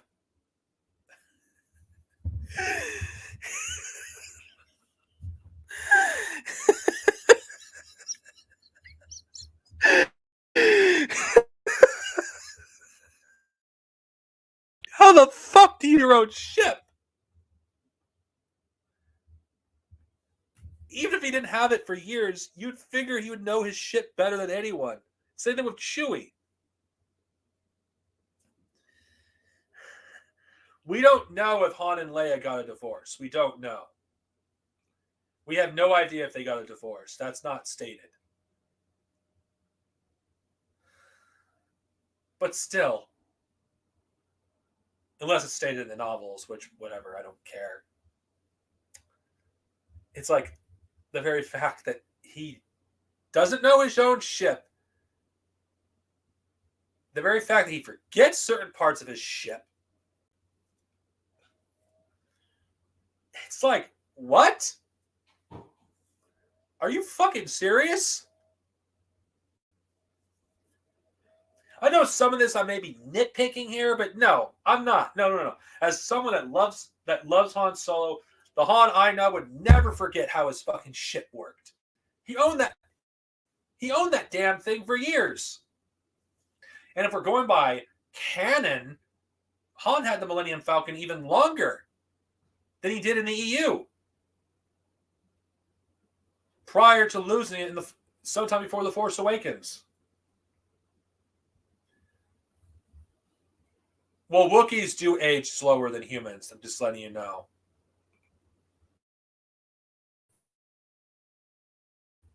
So I'm just throwing it out there. Wookiees do not age as fast as humans. Yeah. It's like, oh, but we got a chance to see Chewie again. It's like, yeah, that's nice. Sure. Whatever. I guess you could say, but Chewie's just that just feels like a prop. He doesn't feel like a character. Oh, there's multiple names for The Force Awakens. I still have my rant on this channel. I call The Force Awakens the worthless Awakens. The movie's worthless. This movie is literally fucking worthless. It's a worthless paperweight. It's like, I just can't get over the fact how many the stupid fucking theories of this movie. But I'll get into that. I'll elaborate on that later. Han Solo, like, can we just talk about one thing that really pisses me off the most about this character? More than anything. Yeah, before I get deep into it, though, I will just give praise. One of the few things I will praise about The Force Awakens, mind you, is that fact that the Han Solo's performance by Harrison Ford, there were some good moments in this movie with Han in this movie, but they're so far in between, and it's just so superficial. But that's as far as my praise for Han Solo goes. Like, you have some stupid moments of Han's like, wait, you're telling me in like the 40 years that Chewie and Han were together, he never fucking once used the bowcaster? What? What? What? What?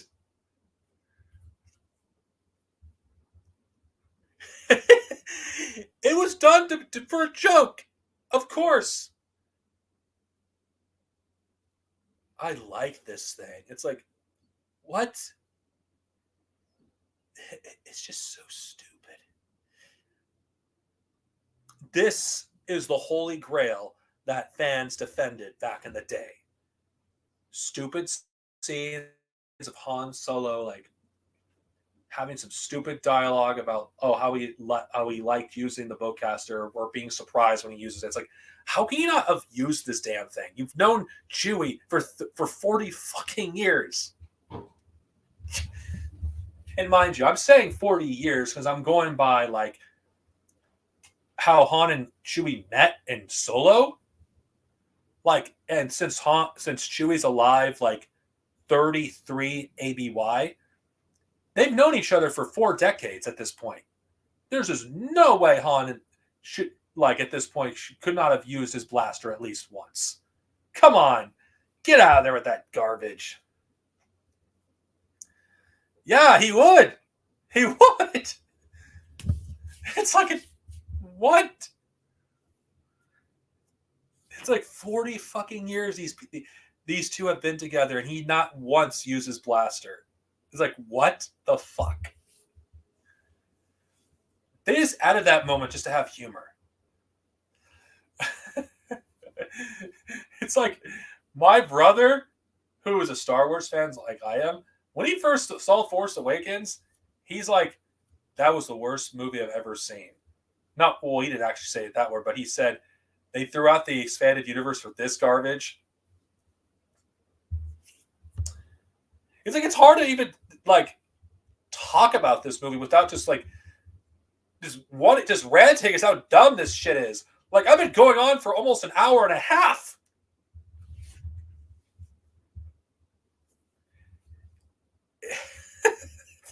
Fuck Christ. Don't get me started on Han Solo's death. I know you guys are. I know you guys are like, oh, well, yes, finally, rant about it, Darth Sinovia, rant about it, rant. Yeah, Han Solo's death. I to me, it was in poor taste. You could have still killed Han Solo, but that's not the issue. Was not that he died. It's how he died and how his death impacted the story.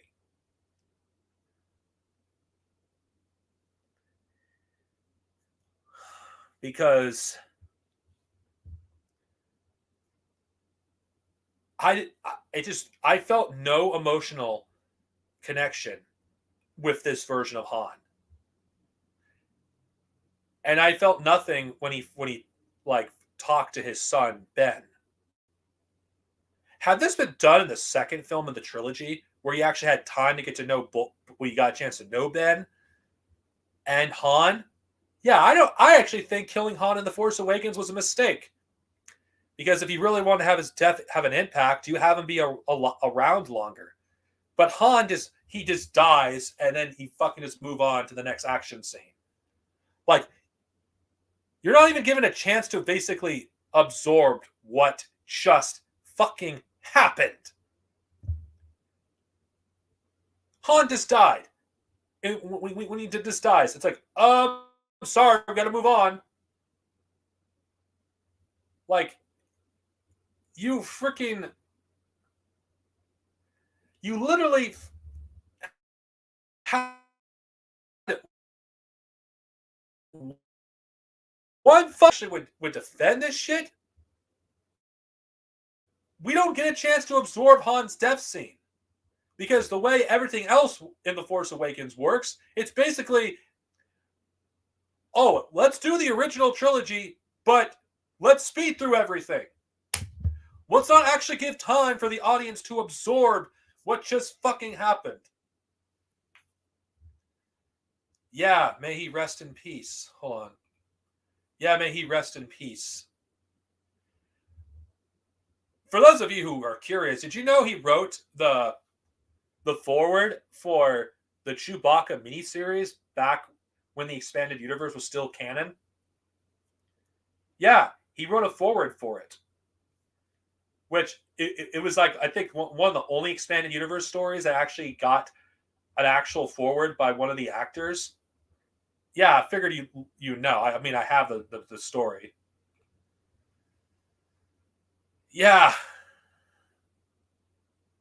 they had a funeral for him in the novelization in The Last Jedi, but then again, we don't give a fuck about the novelization, and neither do the directors.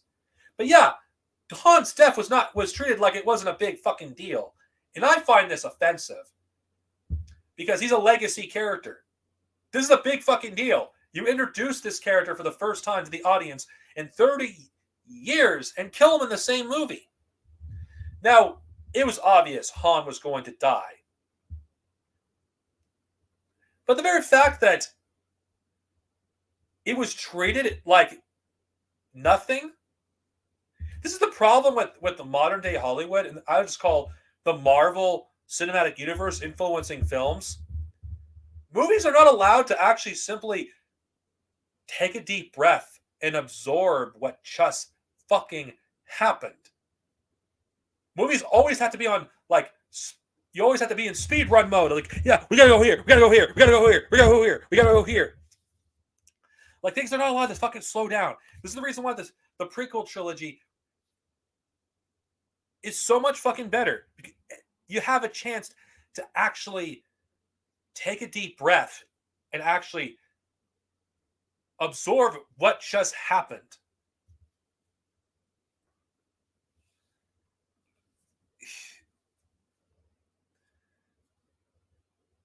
Yeah. It's just it's just like, what the fuck? Luke's death was treated in the same fashion. Same thing with Leia. I'm not even going to mention the deaths of all three of these characters in depth. Well, Luke, I will, because I will have to in The Last Jedi. But just Han Solo's death was just not treated with any sort of respect, the character. Han, what did he die for? Oh, as a failed attempt to bring back his son. That could have worked had you done it in the Last Jedi. And here's another thing I find really like monstrous about this whole thing. We're expected to believe that Kylo Ren is on the road to redemption, or could. He killed his own fucking father in cold blood. And to the audience who actually has watched Star Wars their whole lives, I don't think Kylo Ren deserves redemption for that. Han was a loving father, and from the vibe I get, he loved his son, and he was murdered by him.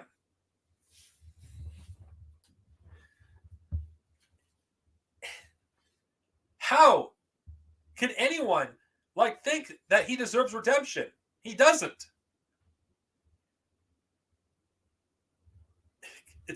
And you have some stupid theories back before, the trilogy was completed, that Han actually activated the lightsaber.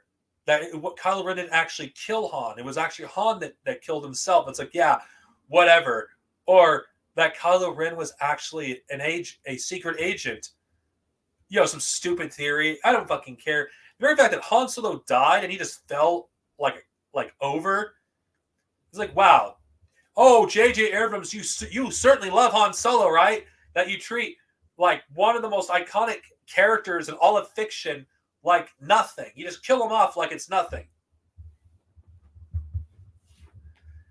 Seriously, fuck this fucking movie. I mean, seriously, fuck this movie.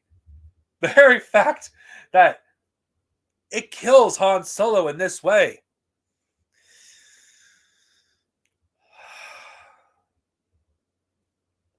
He doesn't die in the arms of people he cares about. He just dies for his emo son.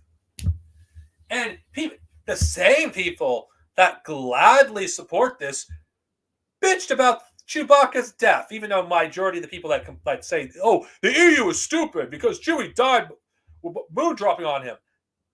Chewie's death had ramifications. People actually gave a shit when Chewie died. Solo felt guilty when Chewie died. He felt completely at fault. Han wasn't in a deep depression.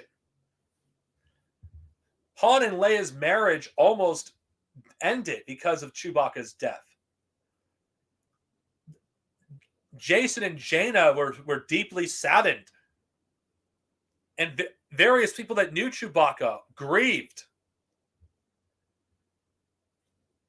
The very fact that Chewbacca's death in the EU made the people actually appreciate the character more. Han Solo, where's that appreciation? Where is that appreciation for Han? Han dies, and then it's next action scene. Character depths in stories have to mean something to the audience. People actually have to give a shit. And I didn't give a shit when Han died. Why did I not give a shit? Why? Because I had no reason to care, because the filmmakers they just treated Han, just like every other character from the original trilogy, as an extended cameo. They treated him as an extended cameo. They didn't actually treat his character with any sort of respect. Han actually, I think, got the worst treatment of the OT. Because Han's character was not only regressed, his death had no impact. Nobody gave a shit.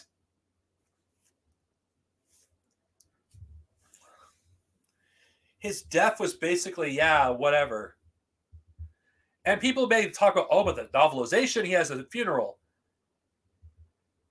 Okay.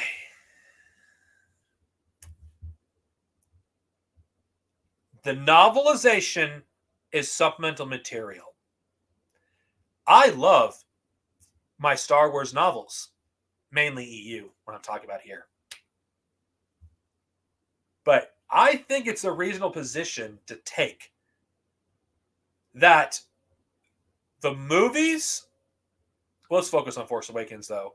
The movie should stand completely on its own. Is that unreasonable? Am I being unreasonable for like saying that the sequel trilogy should stand completely on its own?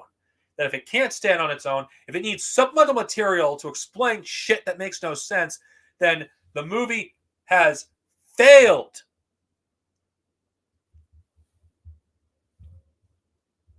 Because it has. Yes, fans, fans like myself do care that they killed Han Solo. Because it was just a preview of things to come. Okay, if they're going to treat Han Solo this way, who's the most popular character of the OT, one of the most popular characters in all of Star Wars, how are they going to treat the rest of them? And, well, they treat them as just as disposable as Han Solo.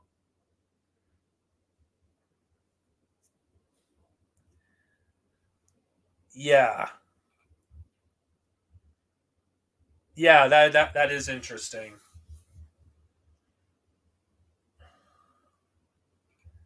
Yeah.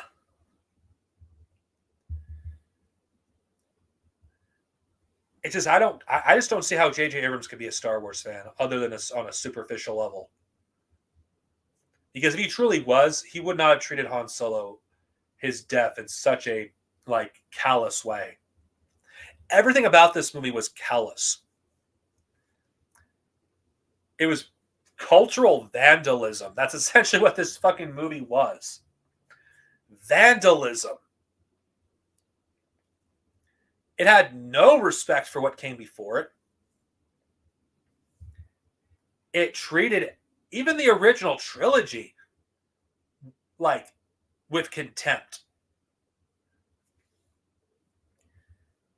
It had no respect for anything that came before. Like, you have jabs towards the prequels, especially towards the beginning of the movie, when you have like a line that this will be the beginning of to make this will begin to make things right.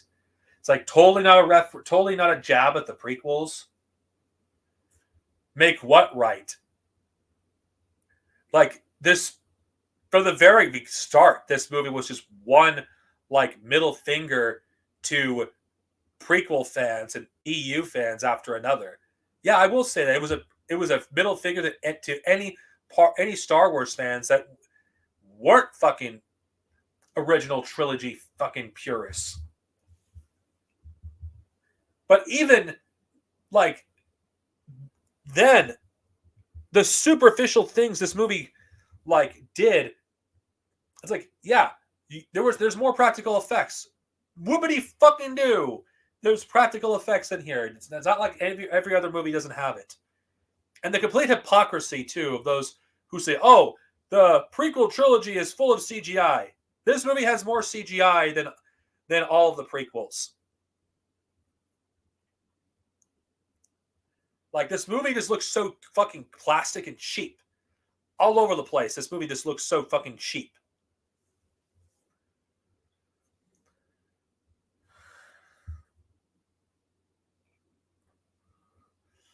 Yes. Though that's a topic for a different day, but reactionaries are fans of the EU, and we cannot just say they're not, because I know from experience they are. The original reason I hated this film was because I love the EU. But looking at it now, in 2023, on a more objective analysis and a more objective look at it, I hate this movie far more than I did even back in 2015. It's not because of the EU, though. That's not the reason why. I'm beyond the point of giving a shit about its decanonization, because it was a blessing in retrospect because of what it has become.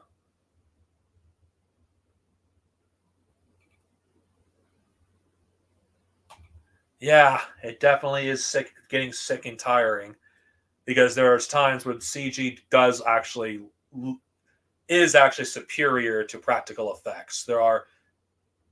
Though I don't want to get into this argument though, but I think when you mix the two, it actually holds up better. Lord of the Rings is a good example of this. I mean, I think like Andy Serkis's Gollum scenes are the perfect example of how CGI can actually age really well if you combine it with practical effects. Now, back to what I was getting at. It's like, okay, this movie, unlike the prequels, this movie had 30 years of Star Wars stories to pull from. 30 fucking years. 30 years. There was so many different possibilities for new stories to be told on screen. Those who haven't read them it'll be a new story to them. They could have used this inspiration. Books and comics. They had so many different stories to fucking choose from. I mean, that's the reason they threw out the EU, right? Was for creative freedom. They didn't want to be beholden to all these novels that came out before this piece of shit. But not only is this movie like inferior to those stories, it's worse than even some of the worst EU stories in many ways. This movie had no fucking soul. Nothing. Nada. I mean, out of all the stories you could have told, you do a remake of A New Hope with just slightly different characters. Worse characters, even. I'm not even going to talk about the usual suspect. Oh, you could have done the Thrawn trilogy. No, I would not want them to do the Thrawn trilogy. Like, there's literally any other fucking story that could have been done with The Force Awakens. And I don't want to hear the argument, oh, they had to do it the way they did because to get people's interest back in Star Wars. There was a hunger for Star Wars movies. Any motherfucker that actually thinks that the movie would have failed if they did any other kind of story is fucking dumb. The Force Awakens is one of the highest grossing movies of all time. And it was the first Star Wars movie that came out in a decade. It was the first. No matter what they did, it would have made a fuck ton of money. There was no excuse to do what they did in this movie. They could have done anything. They could have gone in any different direction. Instead of doing something new, telling a new story, giving us a new look at the Star Wars universe, giving us a new understanding or increase our understanding or give us a new perspective of the universe. It does the opposite. It makes the universe feel small. Like the lack of politics in the sequel trilogy just makes the stories insignificant. The stories are so insignificant in the sequel trilogy, and I feel like it went backwards.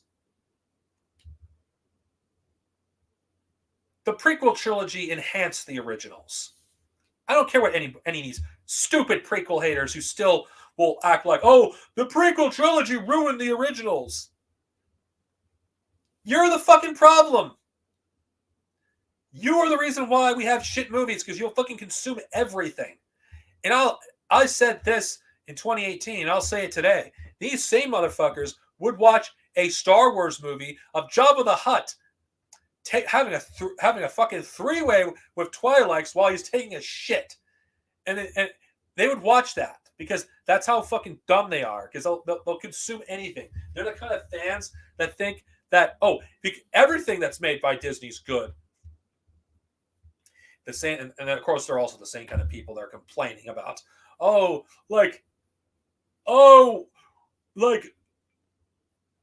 are complaining about Ahsoka, or who are basically bitching and moaning of the lack of sequel content. It's like, you guys know who you fucking are. Or you'll cut people off because, oh my god, I don't like the sequels. Like everyone, anyone that thinks that this movie is going to be fucking there's any nostalgia is delusional. What is the legacy of this movie? What is the legacy of this movie? I'm going to ask a rhetorical question. What the fuck is this movie's legacy? What is its legacy? Is this movie going to inspire a new generation of filmmakers? Is this movie going to when kids who are watching it, who are like those who watched it, they're probably in their teens to like mid to late teens, are they going to give a shit about this crap? When this movie was coming out, Marvel was at its peak when it comes to like producing movies. They weren't all good, mind you. This came out when Marvel was starting to get things rolling. I'm not going to like be that person that's like, oh, there's going to be no nostalgia for the Marvel Cinematic Universe. There is nostalgia for the MCU, at least for the first 3 phases. Nostalgia for those movies exist. Whatever your personal feelings for those movies are, or mine, there is nostalgia for those films.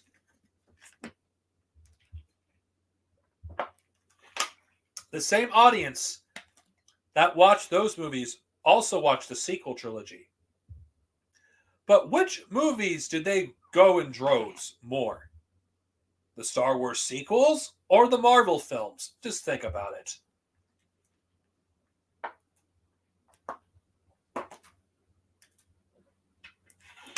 When this movie came out, it was the same year Age of Ultron came out, which that movie has some mixed reactions, of course, but it can't be stated that Age of Ultron, as much as I don't really care for that movie, at least it's more entertaining. At least it has better action scenes. At least the fight choreography, which I didn't even talk about in this fucking video, being complete shit. At least there's some heartfelt moments in those films where people actually feel like real fucking people, the characters in those films. Now, I don't like Age of Ultron either, but I'm just stating a fact. They came out the same year. It is a better movie. A way better movie. But here's the thing that's ironic. Avengers Endgame came out the same year, Rise of Skywalker, which I'll talk about that when I get to Rise of Skywalker. There was anticipation for The Force Awakens. I'm not going to do revisionist history and say there wasn't. I'm not going to do that because I hate this film, but I'm not going to deny that there wasn't hype and there wasn't anticipation when this movie came out. But when you look at things now, you look at things critically and objectively, this movie has no legacy whatsoever. Nothing. Not a damn thing. No amount of butthurt fanboys of the sequel trilogy who will, if they ever flood this comment section, I highly doubt that. But what if they do? Whatever. Go ahead and say your stupid shit. Will deny this movie has no legacy. Nothing. It has nothing but nostalgia. And a bunch of man children who were in their 40s and early 50s at the time this movie came out. Do you think their children or grandchildren are going to fucking want to watch this shit? Of course not. There's more options out there. That is definitely true. That is definitely true.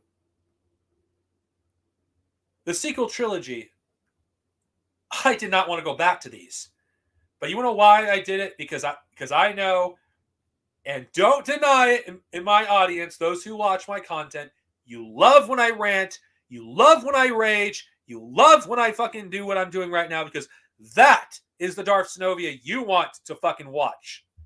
Not this boring freaking Cuxenovia like you've been seeing for like a while. No, this is the Darth Sinovia you want. And unlike myself 3 years ago, I have the confidence to do this myself.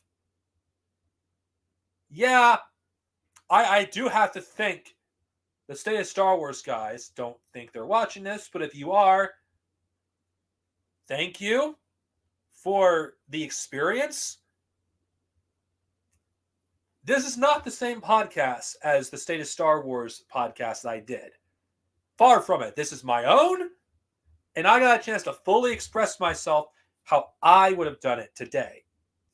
Will I rant about this movie again? I don't know. I hope not. Watching this movie was literal fucking torture. It's like, oh my God. This movie is just the worst. And I'm not even fucking halfway done yet. I still have the Last Jedi and the Rise of Skywalker.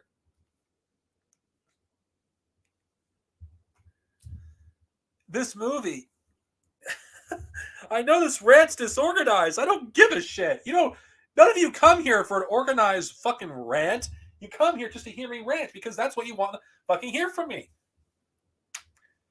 This movie is basically what happens when you take speed and you fucking put a Star Wars movie in like 2 times speed, and that's what fucking Force Awakens is. Like, you go here, you go there, you go there, you go here, go there. Oh my God, we can't think this, can't think that. Oh yeah, oh the stupid joke here, stupid joke there. Blah, blah, blah, pointless character death. Blah, blah, blah, blah. The end of the movie. That's essentially what fucking the Force Awakens is. It's Star Wars. It's like you're doing a speed run, but you're doing it on film. Hey, Alex Starr. It's like, how is there a community that defends this shit in 2023? It's beyond me. It's like, this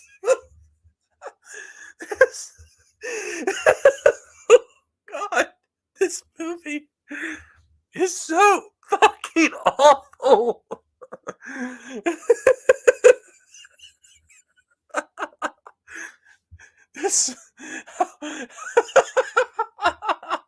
How do you have a cult that defended this movie back in the days beyond me? Even today, you have people defending this movie. I can't get over the fact you literally had fans that were acting like such babies because there's people that didn't like this movie. Oh, a video. It's okay to like The Force Awakens.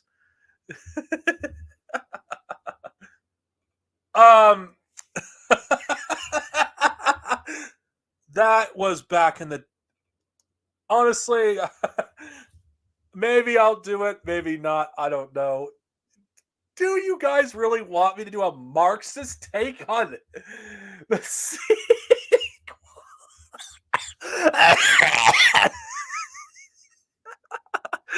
A Marxist take on the sequels? What the fuck is there to talk about? I'm not laughing at you. I'm not laughing at you, Alex Starr. It's just the absurdity. A Marxist... a Marxist analysis on the sequel. I'm sorry, the idea is so absurd. Marxism.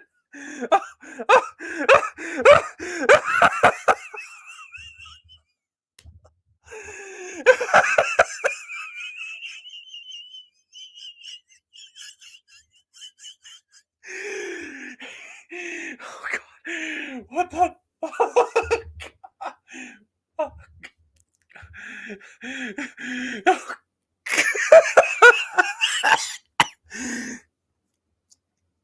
What is there to analyze, though? The Force Awakens literally has nothing. I'd have to do the whole trilogy. I'm sorry. I just can't say that with a straight face. A Marxist analysis on the sequel trilogy. It just, the idea is absurd. Which I think this gets to a point that I haven't talked about yet. How am I going to do a Marxist analysis when there's almost nothing to analyze from a Marxist perspective? I would have to draw sources outside the movies themselves in order to do a proper analysis. Because there's just nothing. Everyone who's seen The Force Awakens know what I'm talking about. The Force Awakens has no world building at all. How am I going to do a Marxist analysis on that? I would literally have to draw from the Mandoverse, which I'm just going to call that what Filoni's doing, the Mandoverse, in order to do a proper analysis. Because that's how bad this movie is. There's nothing there. I'd have to read the Bloodlines novel. Oh God, that novel's awful. Because there's nothing. I could talk about like how like there was a reaction from various members of society about the Empire's fall, but we don't even know that because everything is just so like everything is just so it's not well developed yet. Oh God, on the B movie. But still, a Marxist analysis on the other films I could do. I mean, I forgot the guy's. I know his name. It's just he's done one on the original trilogy, though you can't find it anymore. Unfortunately, it was a really good analysis. But Marxist analysis on the prequels, that is something I could easily do. Same thing with a Marxist analysis on certain like on basically the Sith and why the Sith is able to get people in the Outer Rim on their side, or Marx's analysis on the Clone Wars. I could do that. But the sequel trilogy, there's like literally nothing. It kind of defeats the purpose, though, because most of my audience, I'm just going to assume, don't read the books. And if I'm referencing material that doesn't like appear in the movies themselves, it's like, wait, that's why doing that is complicated. Because it really is.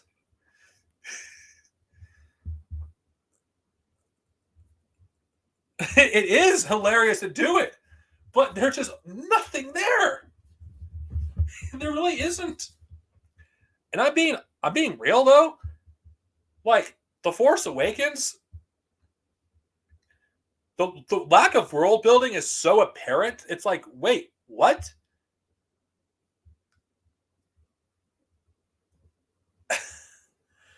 The first Star Wars movie back in 1977 did quite a bit of world building in the first act. And I feel like if you're going to do a trilogy of films, world building is kind of important. And people want to talk about just how The Force Awakens was a great setup movie, and it was like, it was a great setup movie, and the Last Jedi ruined it and derailed everything. It's like, first off, what the fuck does The Force Awakens set up? I'm asking a rhetorical question. Because all it is just mystery box bullshit. Oh, Rey. Is she a Skywalker? Is she a Kenobi? Who is she? No, I'm leaning that the movie was actually foreshadowing her being a Skywalker. But Rian Johnson went against those plans.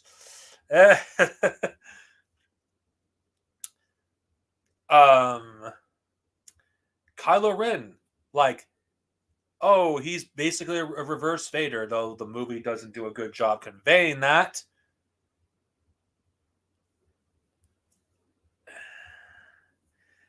Oh, Luke Skywalker. He was on Ahch-To looking for the Jedi Temple. Well, there's nothing to state in the movie that's why he went to Octu. For all we know, Luke Skywalker just went to Octu to smoke a joint. I mean, we don't fucking know if we're just basically ignoring The Last Jedi for a second. The Last Jedi basically did the natural thing. Since The Force Awakens didn't really do anything, didn't really set up anything, it was very vague on where the story was going to go. I don't give a shit what Jar Jar Ibers' plans were for his episode 8. It doesn't change the fact that the most important part of the story is the beginning. Because how you begin your story is going to influence how you're going to end your story as well. And if you don't know where your story is going to go at the very beginning, then you don't know how your story is going to go at the end.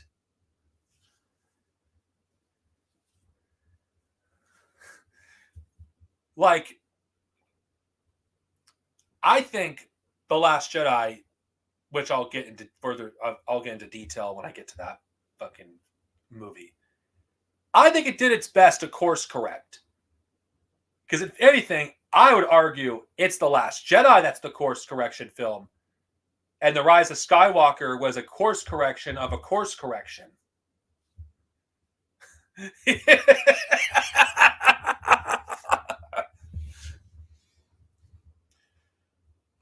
Yeah. And I know there's videos out there that probably make this video look short. They're like 5 fucking hours of analyzing the rise of the Force Awakens. Talk about every single thing that's wrong with it. It's like, I'm not interested in that. I'm just here to entertain. I don't think anybody wants to cut through the bullshit of, yeah, this scene, the way it's directed doesn't make any sense. I'm not interested in that.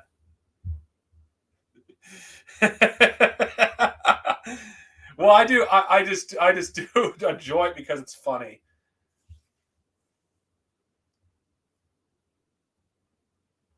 Like, the legacy of this film, what most people are going to associate The Force Awakens with is just the internet age. Because between the a Marxist take on behind the scenes. Yes, it is. You're correct. That I could do. Maybe, though I have to call it fanon, because this would be my headcanon when I think how I believe things went, why things went the way they went. So if I do a Marxist analysis on that, it would not be canon complacent. It would be fanon. For those of you who don't know what fanon is, it's basically like fan fiction, essentially, or someone's headcanon. So if I do a Marxist analysis on why things went the way they went, that's how I would approach it. I would do it based on a fanon approach, because to me, that I can basically do a Marxist analysis, but also have the creative freedom to basically do whatever I want. Within reason, of course, because if I were to do that, I had to basically work with the constraints of the sequel trilogy. But to do that, I also would have to talk about, like, the original trilogy and the prequels as well, because if I were to do that, to talk about like various things that the Empire, there was a lot of nostalgia for the Empire, and the reason why the First Order was rising, that many people that supported the First Order were actually former senators in the Republic, and their children grew up in a prosperous time, which ended when the Empire lost in Endor, and whatever.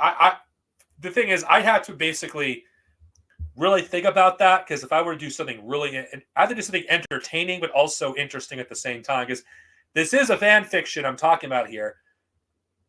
Also, basically, be how what I believe actually happened.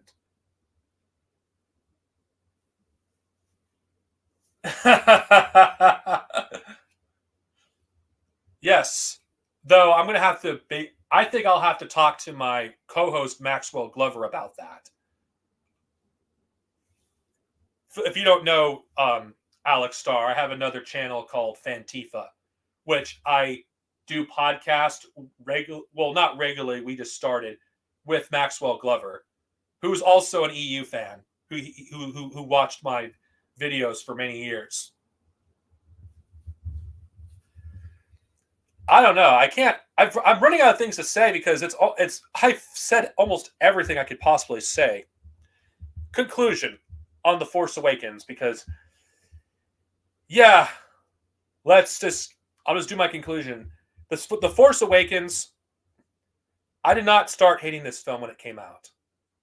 Well, I hated it initially when it was coming out, but when I've watched it, I didn't hate it at first. Then the fans of the movie just bombed people who didn't like it or refused to see it. And my association with sequel fans with basically toxicity just made me not want anything to do with them, and just seeing them as my enemy, because they constantly attack people who just have a mild opinion. Like, I just despise that movie. And I always will associate the sequel trilogy with one of the lead people behind it. I don't know if he's even still on Facebook or YouTube, but I do know he goes by No More Legends. Like, when I look at a Kylo Ren profile picture, I just have a tremor. I just cannot stand people that are fans of the sequel trilogy, because they're some of the most slimiest people that I've ever encountered. Yeah, she is a cardboard cut version of Boba Fett. The sequel, like, this is basically will be the start of what would basically, to me, would be the worst time to be a Star Wars fan. From like 2014 to 2000 and for 2014 to 2019 was the worst time to be a Star Wars fan. Simply because you couldn't be open, honestly, of what part of Star Wars you like or didn't like. Things have changed for the worse, unfortunately, since the Phantom Menace came into the picture. But I'd argue there was a proto-Phantom Menace that existed when The Force Awakens came out. I'm not saying we, but the Phantom Menace didn't start off, was not always a reactionary fucking cesspool. I guess you could say I was part of the what you would call the proto-Phantom Menace before they existed. It wasn't popular to hate on The Force Awakens. In fact, you want to know something? And I think everybody knows this. Jeremy of Geeks and Gamers defended The Force Awakens when it first came out. And was fucking... It basically held people that didn't like it with contempt. But, ironically, a few years later, when The Last Jedi came out, it was popular to hate on it, which goes to show you that some of the people that claim to like Force Awakens were just grifters. But that's a different topic for another time, and I would argue The Last Jedi video is going to be even longer than this one, because there's a lot more to talk about, because I've stretched this out as long as possible, simply because I don't want to end it too soon, because there's some people that came on late. So for those of you who came on late, I'm sorry. I wish you would have gone from the very beginning. Yeah. Now, I got to make one thing clear before I end this. Just because you only watch the 6 films that George Lucas made doesn't mean you're a filthy casual. I got to give context. Because I don't know if some people may take this out of context, and I feel like I do have to say it again. When I refer to a filthy casual, I'm not referring to someone that just watches the movies. When I refer to a filthy casual, I refer to people that act like there was no Star Wars stuff being made after the original, between Return of the Jedi and Episode 1. There clearly was. And between Revenge of the Sith and the release of The Force Awakens. When those people who just claimed that Star Wars was dead, even though there was a bulk of books and comics. Hell, after Revenge of the Sith, you had a fucking cartoon that came out. Those who basically ignore like anything that isn't live action.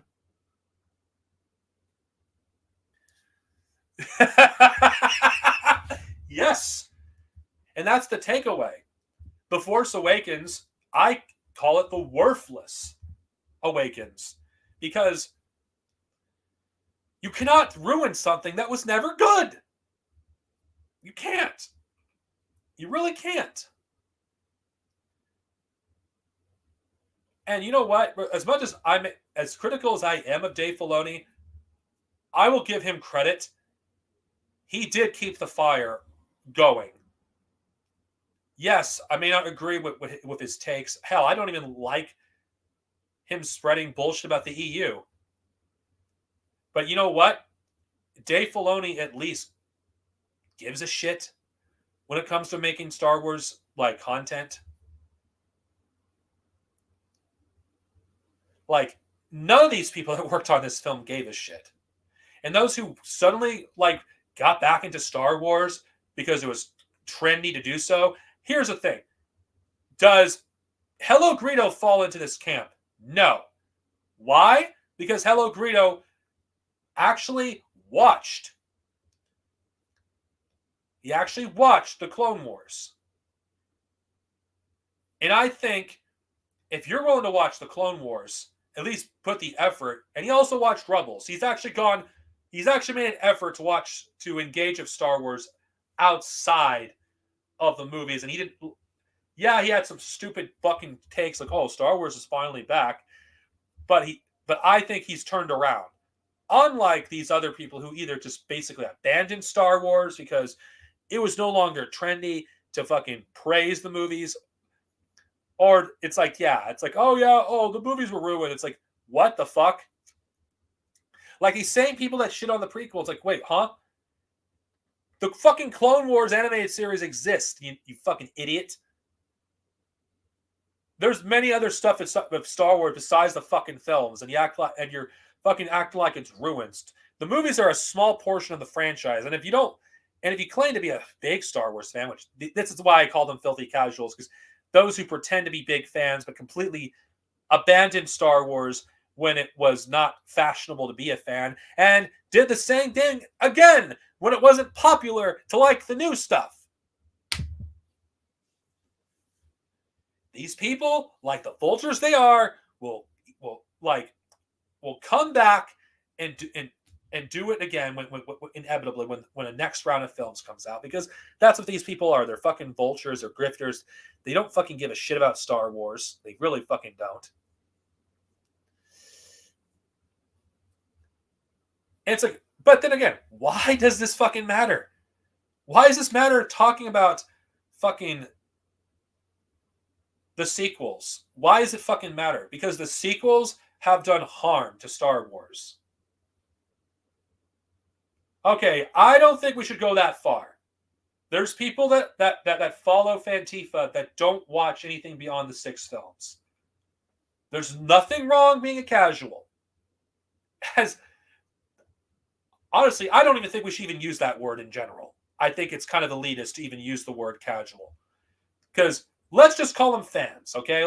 If you watch a Star Wars film and you enjoy them, you're a fan.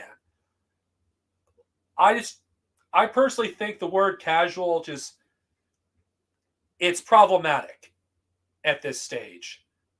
Because so many Star Wars fans nowadays use that in negative connotations. And considering that there are those in my audience that never had the opportunity to read the EU and never will because of income, or they don't have access to a computer, and whatever reason they have. That's why I don't think we should be using the word casual anymore. Even though it is correct to use it in the context of people that just enjoy Star Wars in a way where, okay, they're not too deep into the lore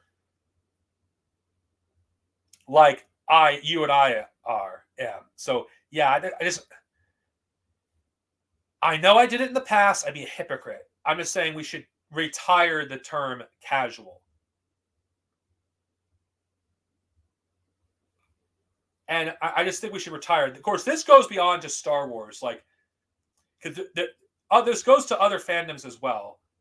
But Star Wars fans, I do feel like, have ruined the term casual. Even if you use it in the correct context, nowadays, it's gotten to the point where using it could be pretty elitist, even if you don't mean to be an elitist. And I'm trying to avoid that. I really am. Even though I've done it in the past, I'm trying to avoid it now. I'm trying to just hold myself accountable, because if I don't hold myself accountable, then I can't expect others to do so. But I do agree. The Force Awakens, though, basically caters to, at least it did cater to, the lowest common denominator. Because the movie itself just treats its audience like they're just stupid. Like, The Force Awakens just has no respect for its audience. It does fan service for the sake of fan service. The movie, like, has humor and scenes that just don't belong.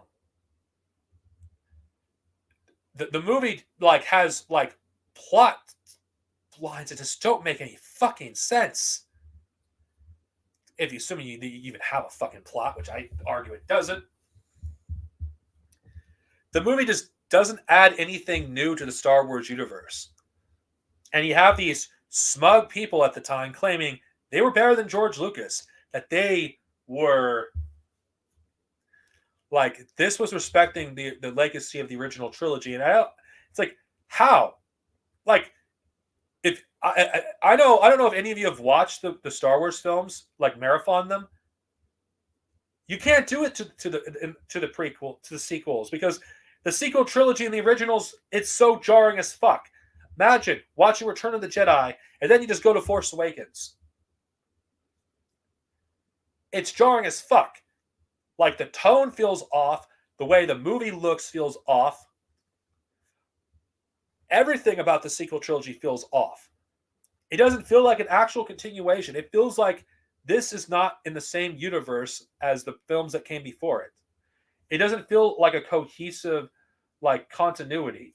It doesn't feel cohesive at all. You were lucky. I've seen The Force Awakens 9 fucking times, and I'm ashamed.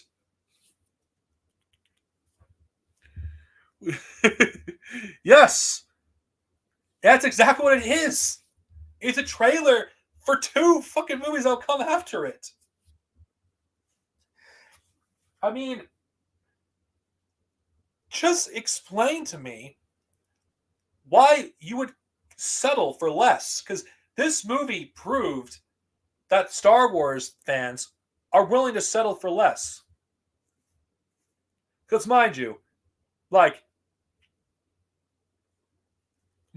at this time, if you were a fan of if you loved Star Wars games, all you got was a shitty Battlefront game at this time.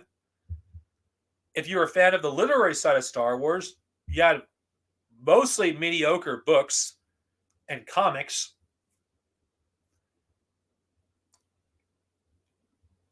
Like, everything was a step down from what came before.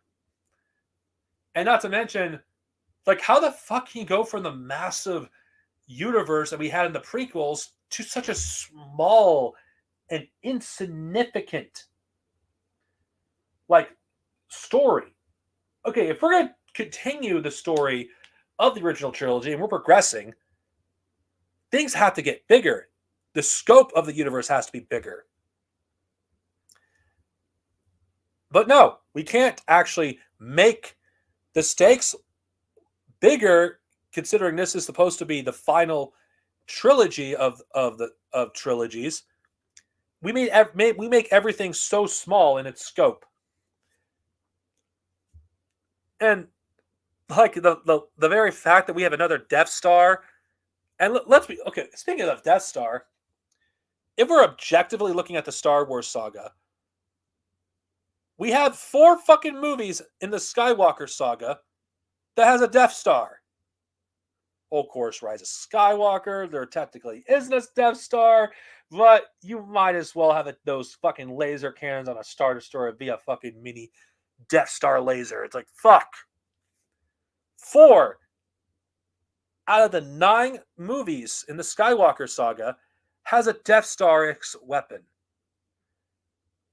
And we're going by Rogue One, that's 5 fucking movie, 5 movies, even though in Rogue's One case it's understandable because it's a prequel, but fucking Christ. It just shows their lack of creativity. I guess I could just what I would have done for The Force Awakens, I would have basically started off as something akin to Episode 1.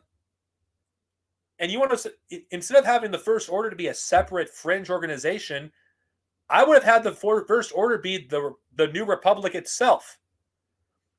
I would have had the first movie we actually see the First Republic as an empire, or has become an empire, and the Resistance is a response to the First Order, and the First Order could be the New Republic. Yes, this is basically maybe kind of retreading old ground, but you could still do something new.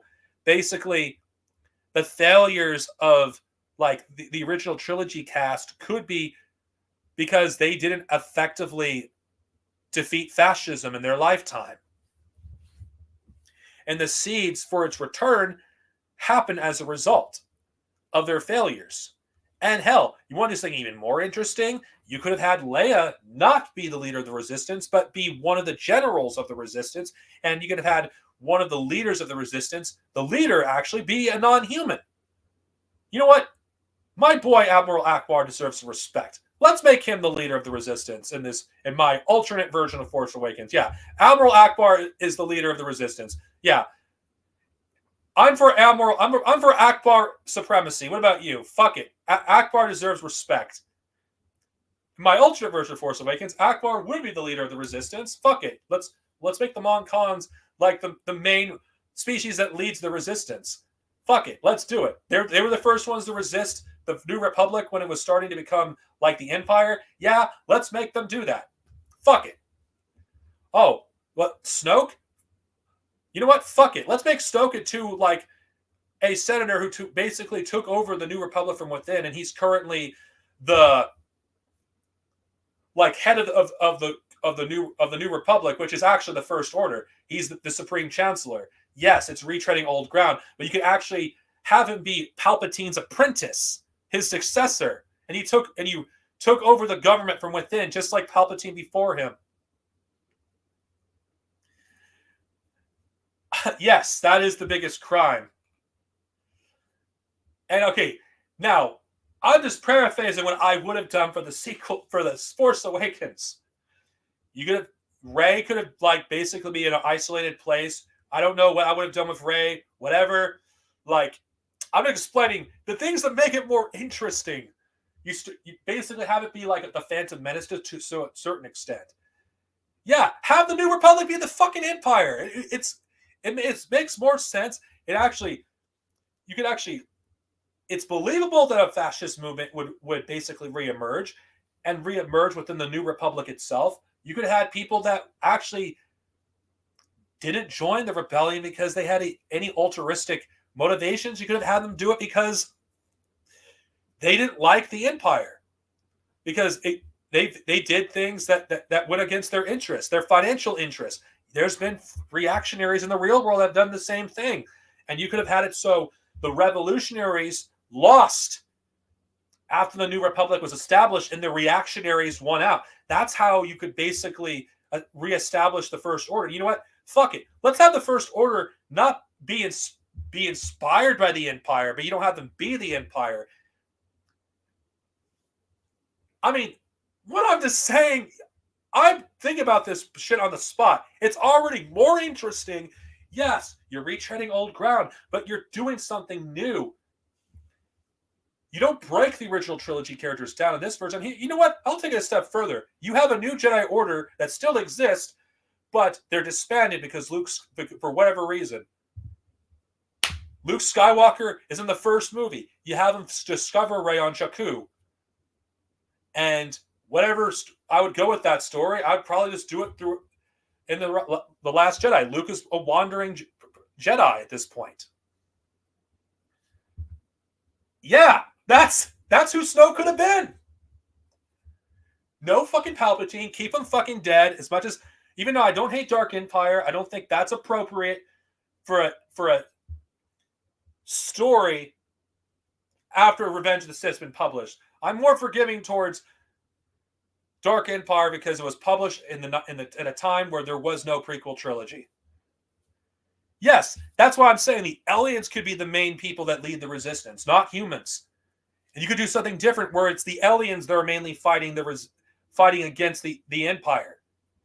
I'm just doing the Empire for simplicity's sake.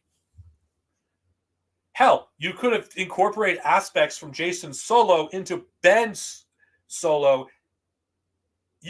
Like I said, you have a good Ben Solo. He's called Jason. I mean, fuck. I'm not even a fan. I feel like I've already improved the sequel trilogy already just by those simple changes. Yes, it was. Well, and as for the Jedi who would exist, I don't know. By the way, if I had enough people request it, I probably would outline things I would have done throughout the whole sequel trilogy. But for right now, I'm just listing what I would have done with The Force Awakens, because the problem, the very beginning of the trilogy, is where these fucking issues start. But this goes to show you, these people had no imagination. None.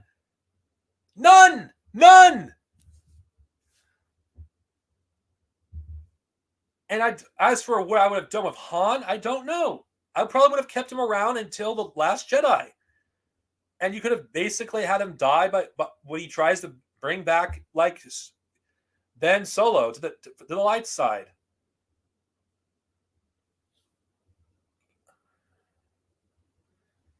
I don't know. I actually think having I actually think Snoke just being who he is. Then again, this is just something I'm thinking about on the spot. Reimagine Snoke, but as one of Palpatine's like Inquisitors. That's a good idea. Or one of he could be someone who's a successor. Kyle Katarn, why not? Let's put Kyle Katarn in the sequels. Let's have him be Finn's master. Why not? And let's give our boy Finn some respect. Let's do that. Let's give our boy Finn some respect because he fucking deserves some respect. No fucking Han Solo losing the Millennium Falcon in my version of fucking The Force Awakens. No Luke Skywalker being a fucking little bitch who fucking says, I'm here to die. Have Luke actually be active. Does he have to be in the fight? No. You can have him just basically wandering, like, let's say, like a Ronin. He meets Rey on Jakku, and do you want?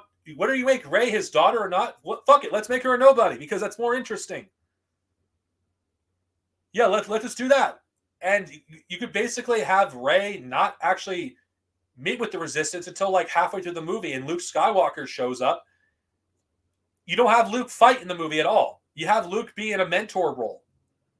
And here's another thing that really gets me. Luke's like Jedi robe. I'm just giving credit where credit's due. His robe was pretty dope. He had a great look. He had a great aesthetic. And we did nothing with that look with Luke. Probably one of my favorite looks in live action for Luke. And we did nothing.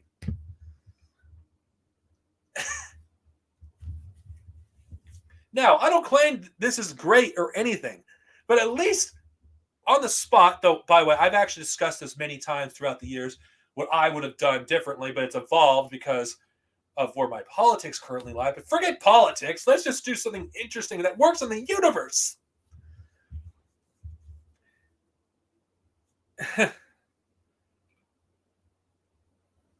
I don't know. I'm trying to come up with something that sticks to uses the characters from the original trilogy and the sequels, but improve upon them. As for Poe, we could keep him if we want to. We could add some EU characters in canon, but that are side characters like Silgal, who's Akbar's niece, and in the EU, you could have her be one of the members of the Resistance, but she serves as a medic because that's what she does in the EU. She uses her force powers to heal. So you have a Jedi healer within the Resistance. I mean, you could have Jedi all over the sequel trilogy. They don't have to be part of the main cast.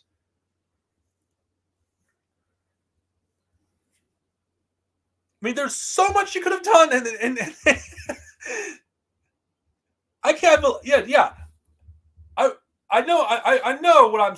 Some of you may not think some of these ideas are great. I know, but hey, I'm taking what exists and try to improve upon it, and to make the sequel trilogy into a worthy follow up to the originals. We have to start from the beginning. I know some people just like, oh, all we have to do is just redo The Last Jedi. No, you have to redo the Force Awakens. Not only do you have to redo this movie, you have to actually change the world building, like pre Force Awakens world building. What happens in this version of this trilogy? What happens in this version? Some of the stuff in the existing lore I can work with, but do it in a way where you have a gradual decline, you have a rising movement, and you have it so some members of the rebellion refused to submit to the New Republic. Like they didn't trust. They didn't. I'm just saying you could have had the rebellion not end at Endor. It's still. I don't know. I have to completely write this down in notes. Things I would do in the sequel trilogy. The thing is, this would require its own stream altogether. How I would have how I would have done the sequels. And mind you, I have to I'd have to basically start from the very beginning. Yes, Finn would be a Jedi, but he wouldn't start off as one.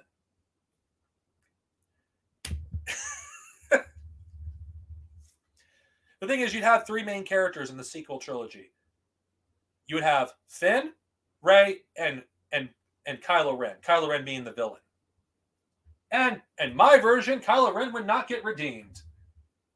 But again, I'm getting way ahead of myself. I'm getting way ahead of myself because I'm not even done with the sequels. I haven't gotten to the most controversial of them. I haven't even gotten to probably the worst among them. These ideas, my God, probably the most interesting part of talking about the sequels is what could have been, but then again, it's useless. Yeah, no Star Killer base either. Fuck that. Anyway, this is basically the topic has pretty much changed. So I'm going to end this here before this becomes a different stream. The Force Awakens sucks. It's not the worst Star Wars movie. We have yet to get to the worst one. Look forward to it. For those of you who watched it, for those of you who were looking forward to it, those of you who just came to the very end, make sure to go to the very beginning. Thank you for watching. I enjoyed doing this, and if there's a demand for it, I will do a stream detailing things I would have done in my version of the sequel trilogy. Yes, I'm doing that. Yeah, I am looking forward to doing that. For those of you who don't know, I'm doing a stream tomorrow on the Jedi Academy trilogy. Anyway, may the Force be with you, everyone. Stay safe and happy Halloween.